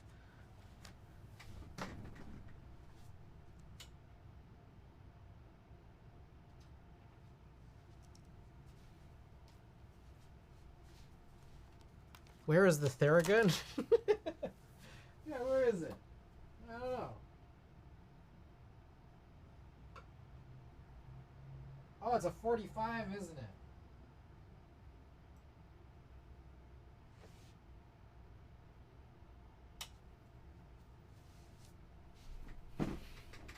Here's my much smaller collection if you want to take a look. Yeah, an IDB60. That's sick. I don't have an IDB60. That's a cool one. Coriander. What is the coriander? Is that an HHKB? Also, those doll protos. Sick. Gotta get in on that. Gotta get in. It's a 40%. I need to get rid of it. Ah, I see. Yeah, you gotta get rid of it.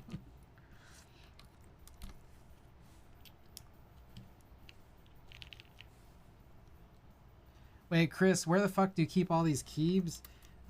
They sit on a shelf that I stole from the lobby during the middle of the pandemic. Someone I think was throwing out this shelf. I hope I didn't just take someone's shelf that they were just keeping in the lobby and holding on to for some reason. But I stole this giant shelf from the lobby. And it used to have more different types of things, but now it is almost solely dedicated to keyboards.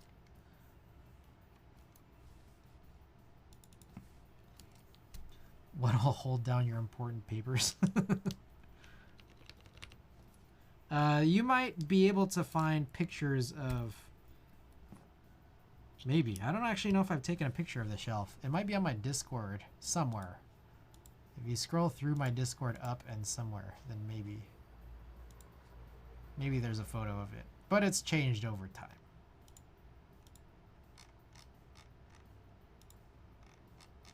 Keyboards General? I think it might have been before I had a Keyboards Media channel.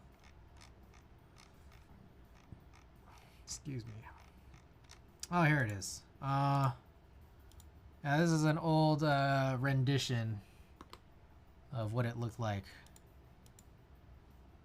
Actually, it still kind of looks like this. There's just a few more things. All of these like smaller boxes here, they're not keyboards. They're like second assemblies. So like things are arranged a little bit differently now. Like I've added a couple more keyboards since this photo, but you know, more to come.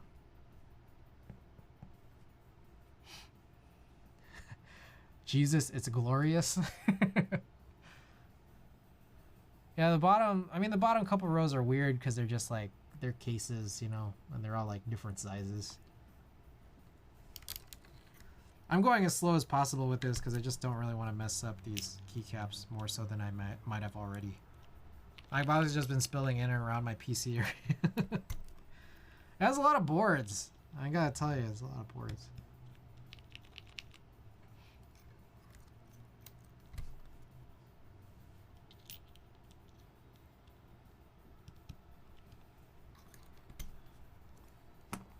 I have a modest museum, I think.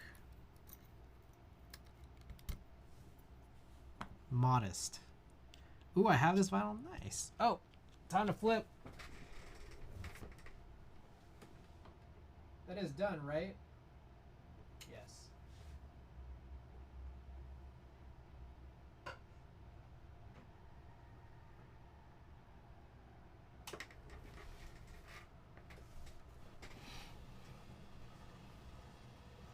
What the fuck?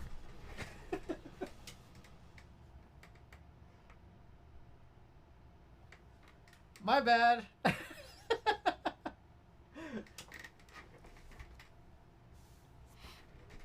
Sorry about that, guys. Cats and Kidder, my bad. Sorry and welcome. I apologize. No, I haven't. It's a small, like, what is it, 7-inch disc? And I think I just missed with the needle. I missed. So it went on the felt thing.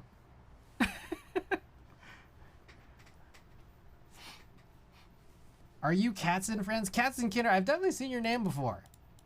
I apologize if you're a really famous figure and like I don't recognize the, you know, your celebrity. But I've definitely seen your name before.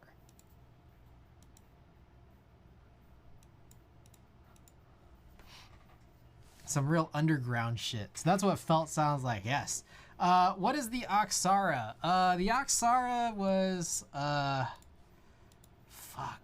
I don't wanna, I'm not gonna lie to you. I pause a little bit because I don't want to get the origins wrong. It was a board, fuck. Okay, I'm not gonna lie. I don't know what country it's from, but it was in Southeast Asia. It was produced in Southeast Asia. It's a top mount board, and the one thing I think that's really cool about it is that it's the first board that was in my collection that was like an MX board that had like polished stainless steel in it. Like, I think there's not enough 60% that have like polished stainless steel. That's why I was so intrigued by the moment. You know, I do have like obviously the Veracity heavy grail. But yeah, like that's why I'm trying to get the 2000 Mini SE. Like, it's just, I think that when they put polished stainless steel on 60 boards, you know, I feel like it's our version of like the Jane, you know? You have some crazy shit that I haven't even heard of? Yeah, no, you just gotta search HHKB on Mech Market.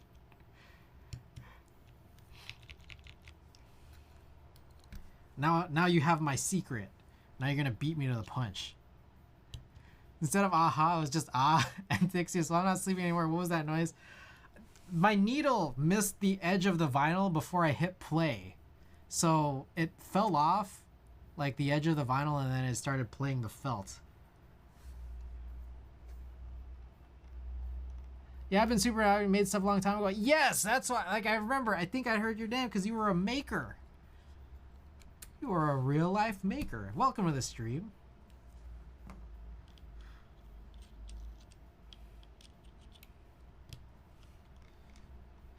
And apologies for the felt.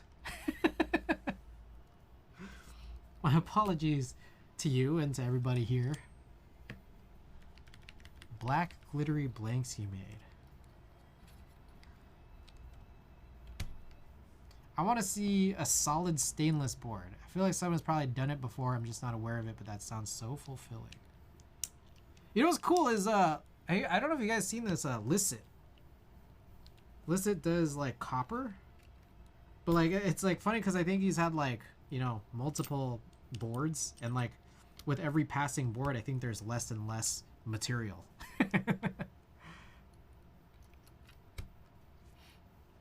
Loving the caps on the boards. They look better on PC, I think. Yeah, it looked pretty good. Mont Servant stainless base is like 35 pounds. Ooh. Is that right side up? Yes. All right, did I miss any, did I miss anything? Ada, welcome back. Ada's here, guys. For anyone who hasn't seen Ada, give it up for Ada.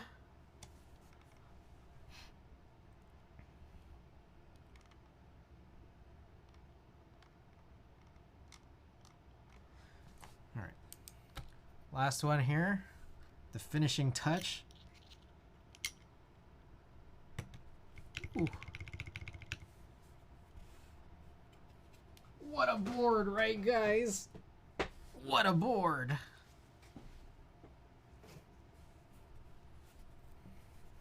We did it. We did it.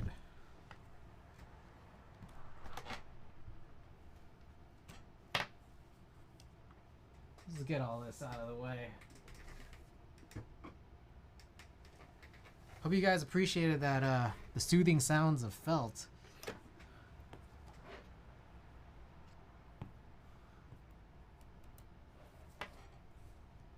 My idiot ass really thought it was a keyboard weighing 30. Oh, the 35 pounds is, did you mean like currency? Because I actually thought that too. Ooh. Is this, where is all this? Oh, is this not fully plugged? Is this not, did I plug this in? Oh no.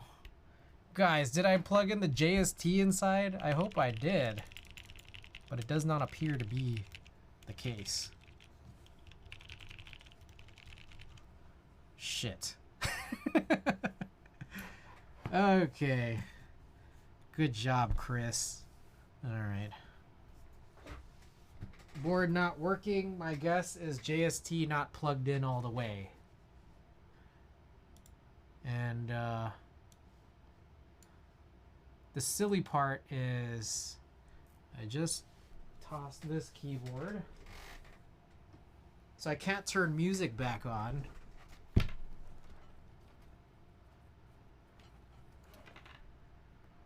Come on, Slimo.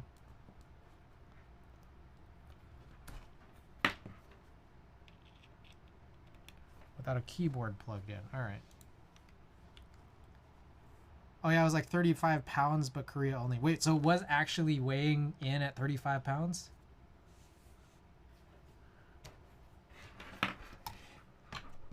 Stupid me.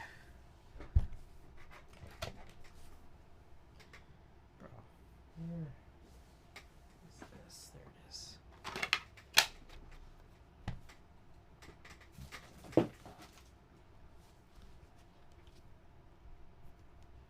That mass.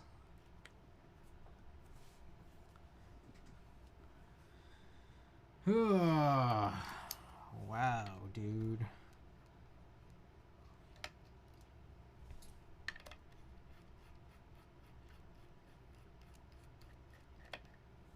These screws not magnetic. How do you magnetize a screw?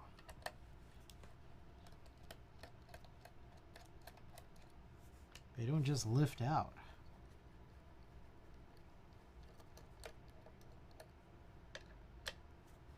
Hit it.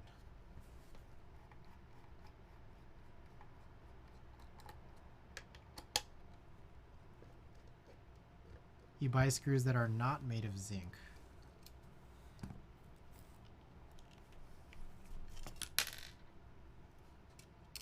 Well, I dropped one somewhere. There it is.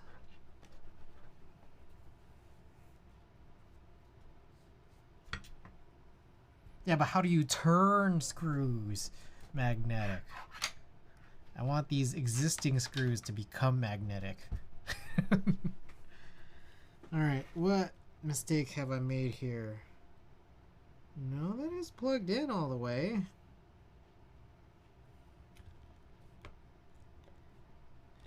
They have to be the right material first. I don't know about that one, guys. With magnets.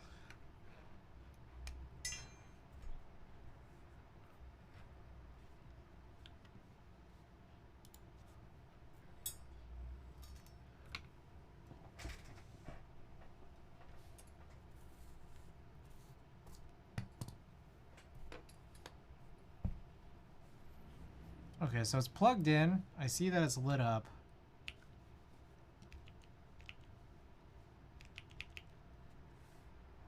Bro, am I crazy? I feel crazy.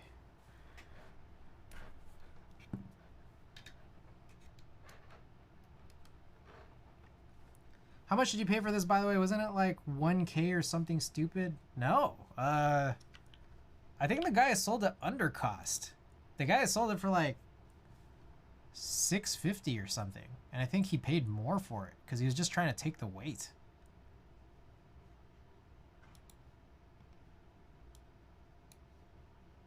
I've definitely overspent on other boards, but this I think was under cost. Yeah, the guy wanted the Gias weight.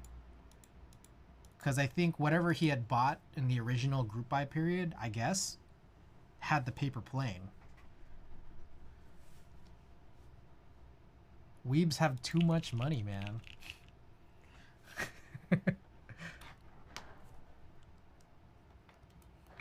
Alright, are we still gonna blow this? Come on.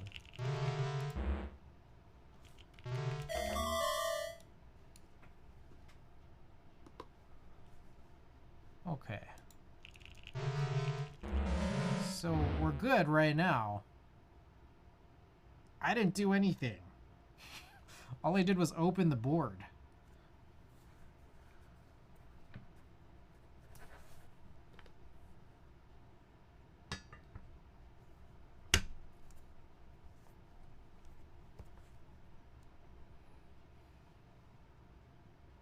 Bruh, where's my driver? Just lose everything all the time. All right, here it is.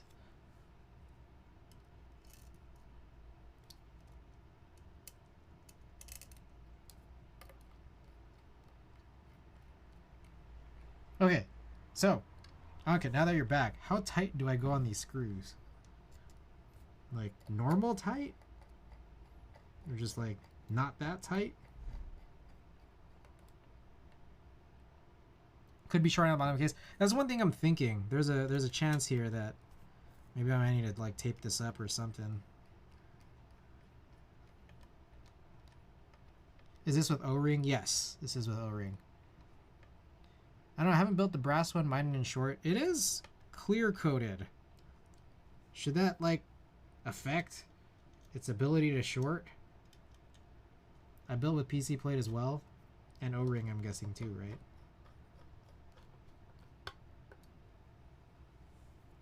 No, it would still be conductive, I see.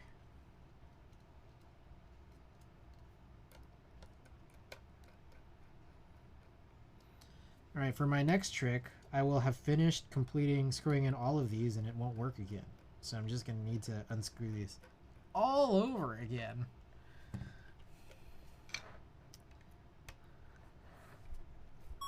Oh, hey! It's working now for some reason. Ah, what the hell was that?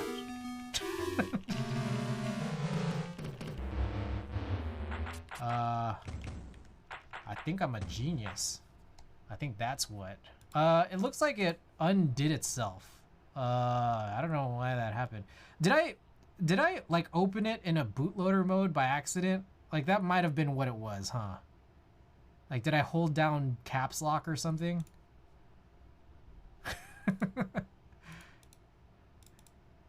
I probably did something stupid like that.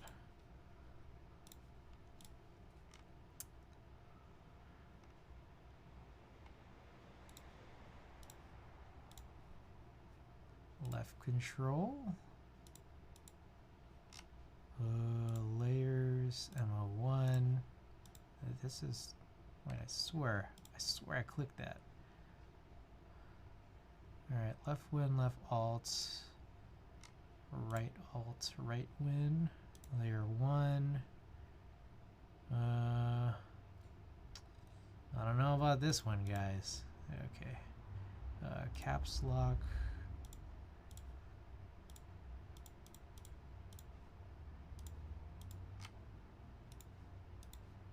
Left, right, down, be insert, delete, 3,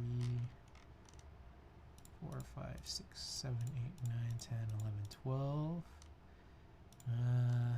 Home, page up, and page down. Star slash plus minus. Play? They made this play? Oh, that's an interesting choice. Did I hit everything? Let's get rid of this. I'll change those backlight ones here. Toggle minus plus. And then we'll go 2, 3. And I'm going to get rid of this. That's a weird one. And there we go. I think this is everything we want and need.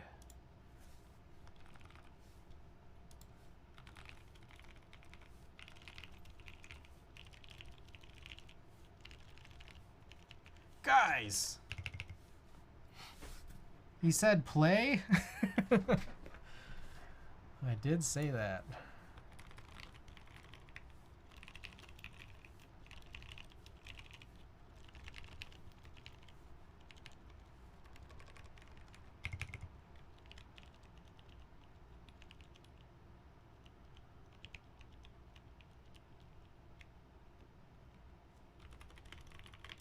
We good? Oh, we good. We good. Hey. All right, guys. Shall we? Oh, I'm feeling froggy today. Oh, I'm feeling like today's a 1:30 day. All right, guys. Prediction period up. Feel free to wager your bets or your points, whatever. Place your bets. Prediction period is live. Oh shit.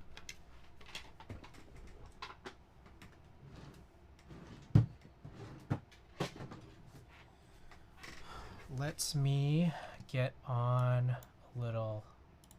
We'll leave marbles on in the back because I think there's going to be an update.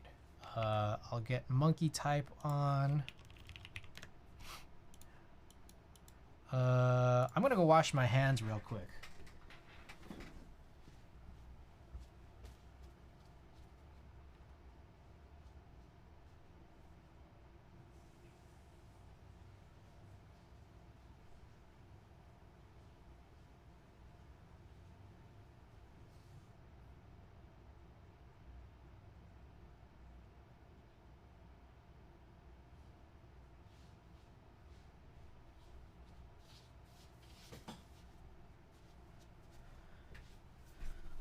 Okie doke.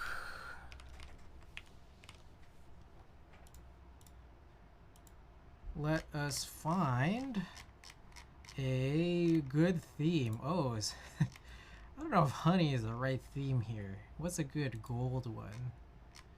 I don't know if Mexican is right. Froyo? That's not gold though. Maybe something brass or bronze or something. Prediction period almost up. Oh my goodness, it's like dead even right now. Oh, doubters and believers. Big wagers. Alrighty. Thank you guys for participating. Pardon me while I continue finding a good... Was this one we were already on? Maybe I'll just run this. Oh, it's blue. That's not even right. Grove box light. Alright, that's probably good enough. Okay, let me close this window. Get a little stretch on.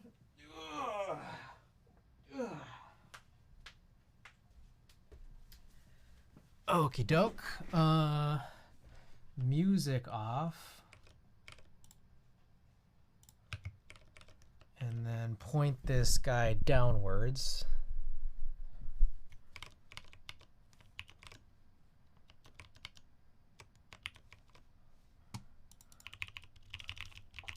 Okay. Whew. Okay, so this is the build, guys. This is a all brass, full brass pp60 paper plane 60 from Bowl. Bowl, if you're still out there, again, you keep pumping out these HHKBs, I might have to keep buying.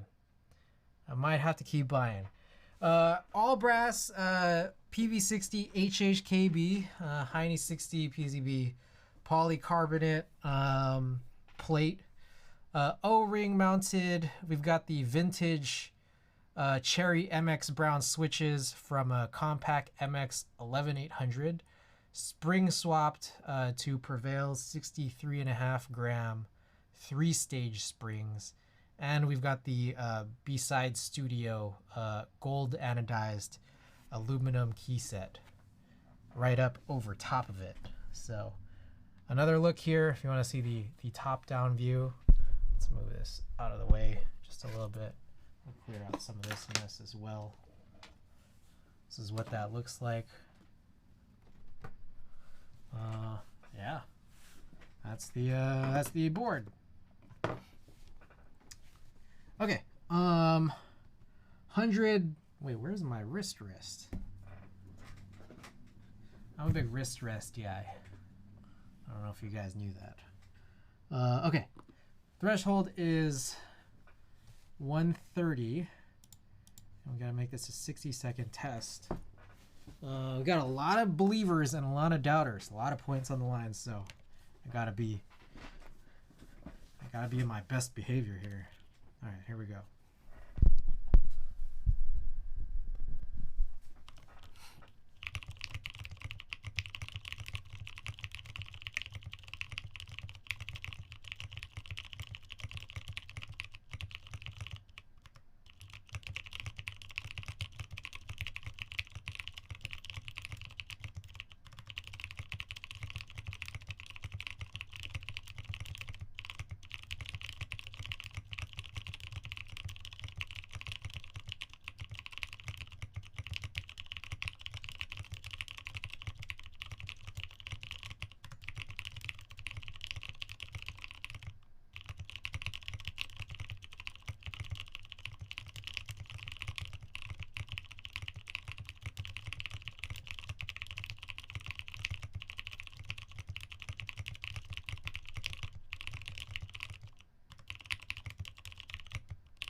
Oh, I crushed it!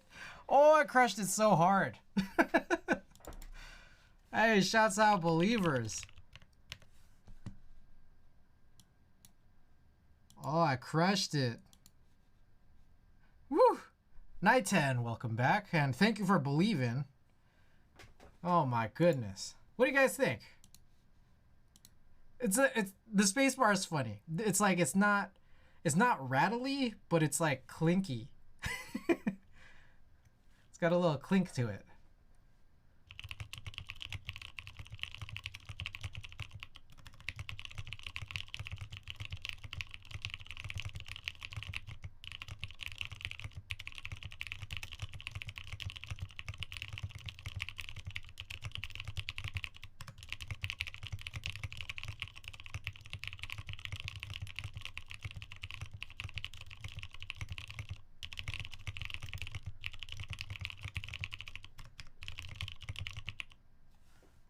It sounds pretty decent. The PC plate makes this pretty interesting, I think. I'm debating, because like I only got one plate with this. I'm debating getting a brass plate cut for it. What do you guys think? Should I do a second build with a brass plate?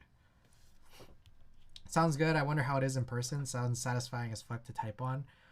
It's really interesting using these metal keycaps on top of these like heavy springed cherry browns. Like, I don't know. It's just, it's an interesting feeling. I wish you guys were here to try it.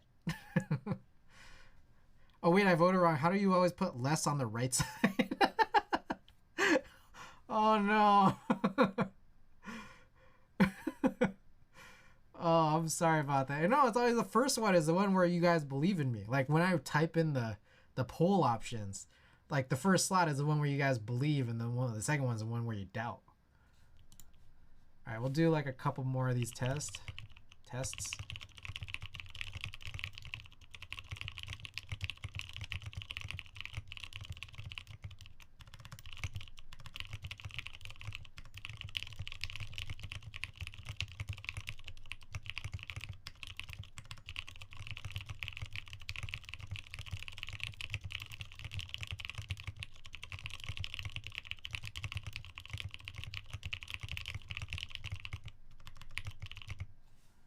If Chris has to pass a test, so do we. All right.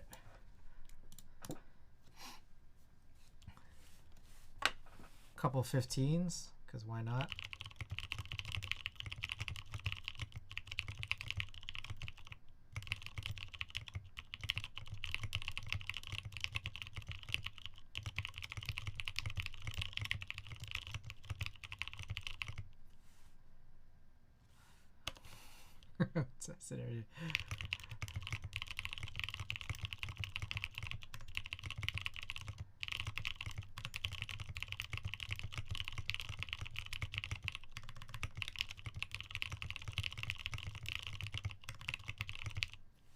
Woo!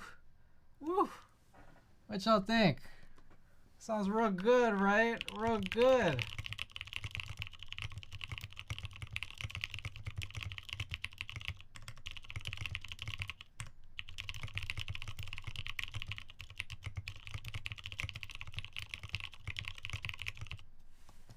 Ooh, very good, very good.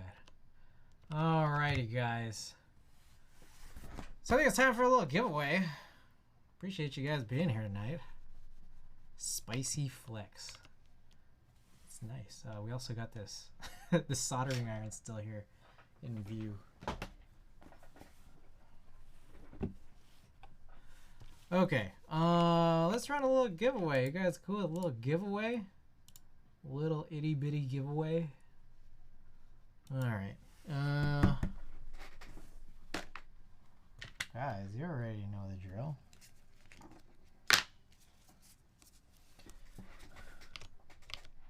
I will pick one of these stickers. Actually, I'll pick a pair of stickers. Why not a pair? Pair of stickers out this hat. Actually, yeah, let's do a pair of stickers out of here. And then on top of that, if you guys aren't content with just stickers, then you also get some junk. How about this, what is it? That super old, the old version, not this one, but the old wire cutters. The ones that I'm retiring. You guys cool with that? If you like junk, you get this. If you hate junk, you get stickers. Either way, you get both. So you guys up for a little marbles giveaway? Why not vote for your favorite map or your favorite number from 1 to 62 while I go and ping all the subs, knowing that these latest sub perk is pings.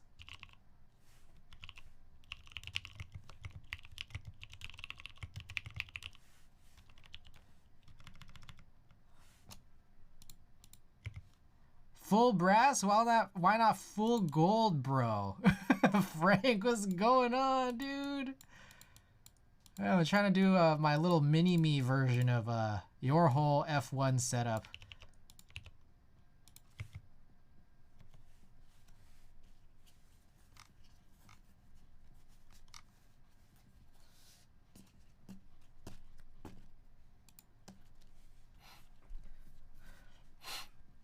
Brothers from another mother. All right, we got 42. 42's in the mix. Oops. So I pinged, oops, I mistakenly pinged here instead of Twitch subscribers. My bad. Whoops. All right, well, I don't want to double ping anybody. Oh no, my junk. All right, let's do this.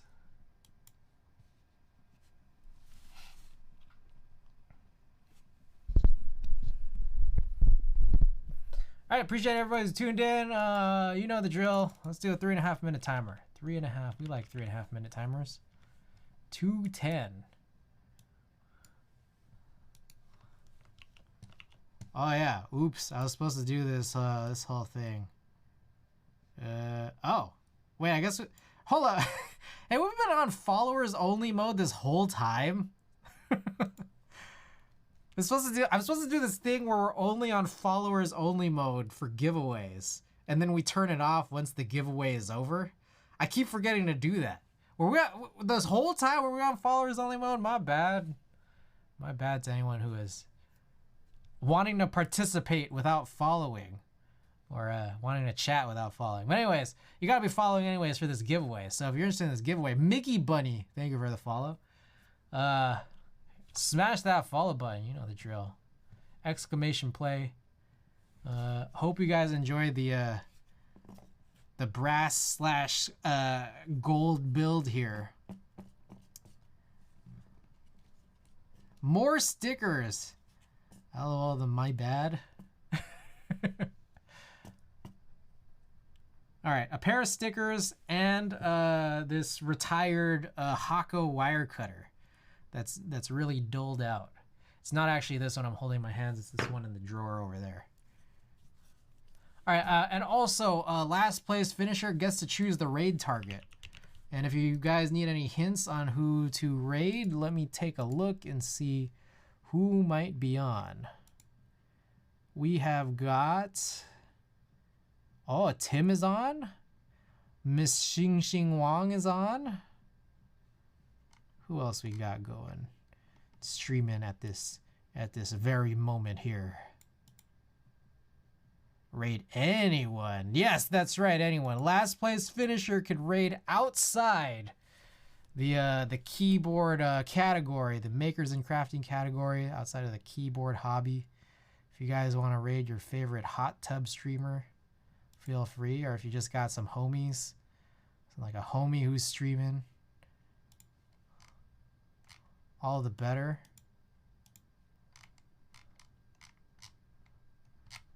Or if you guys want to raid like anybody.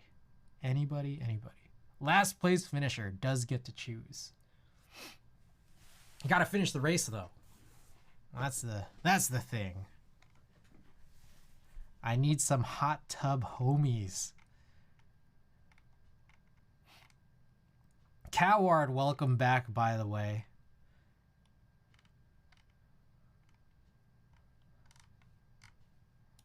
Big old booba homies. Hello, LOL, hello, I've been lurking.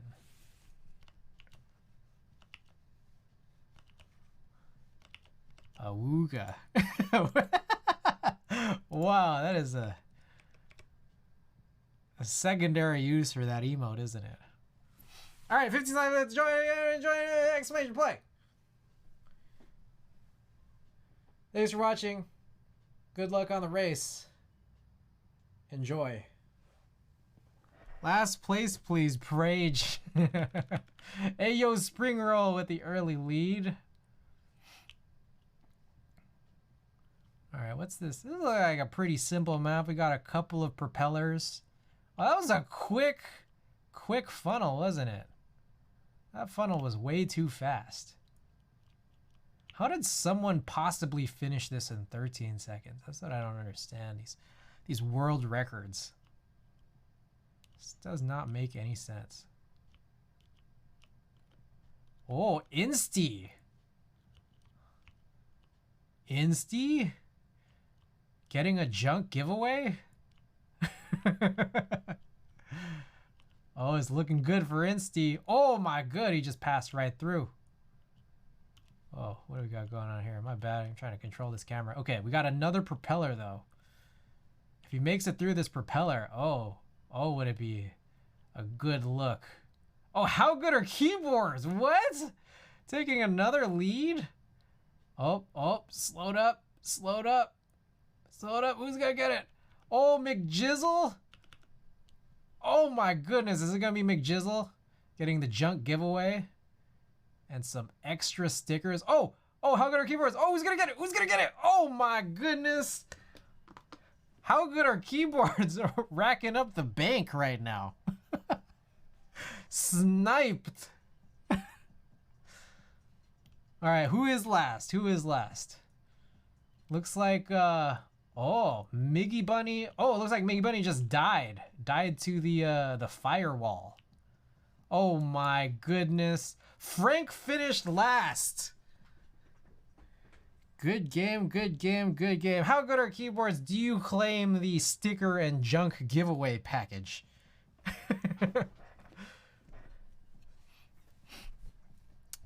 How good? Let me know if you got that claim. Looks like Frank is saying let's go to Xing Xing Wang because Tim is almost done. Claim that junk. Hey! Awooga. Respectfully. Alright. Let's rate our good friend Miss Xing Xing. Always with the excellent content here. I'm going to pull this up because I'm not sure if I have an ad to get through. But alright. Cool, guys. Feel free to punch in that raid message if PC Loadlet, if you want if you want to use that raid message, PC Loadlet has got you covered. I will attempt to be back on Wednesday evening, hopefully around this kind of time. Wow, we really hit an under 4-hour stream. I thank you guys for being here for that. This was a very, very productive 4.5 hour, or actually less than 4-hour stream. Appreciate you guys being here. Send Xing Xing some love, and see you guys Wednesday. Peace, everybody.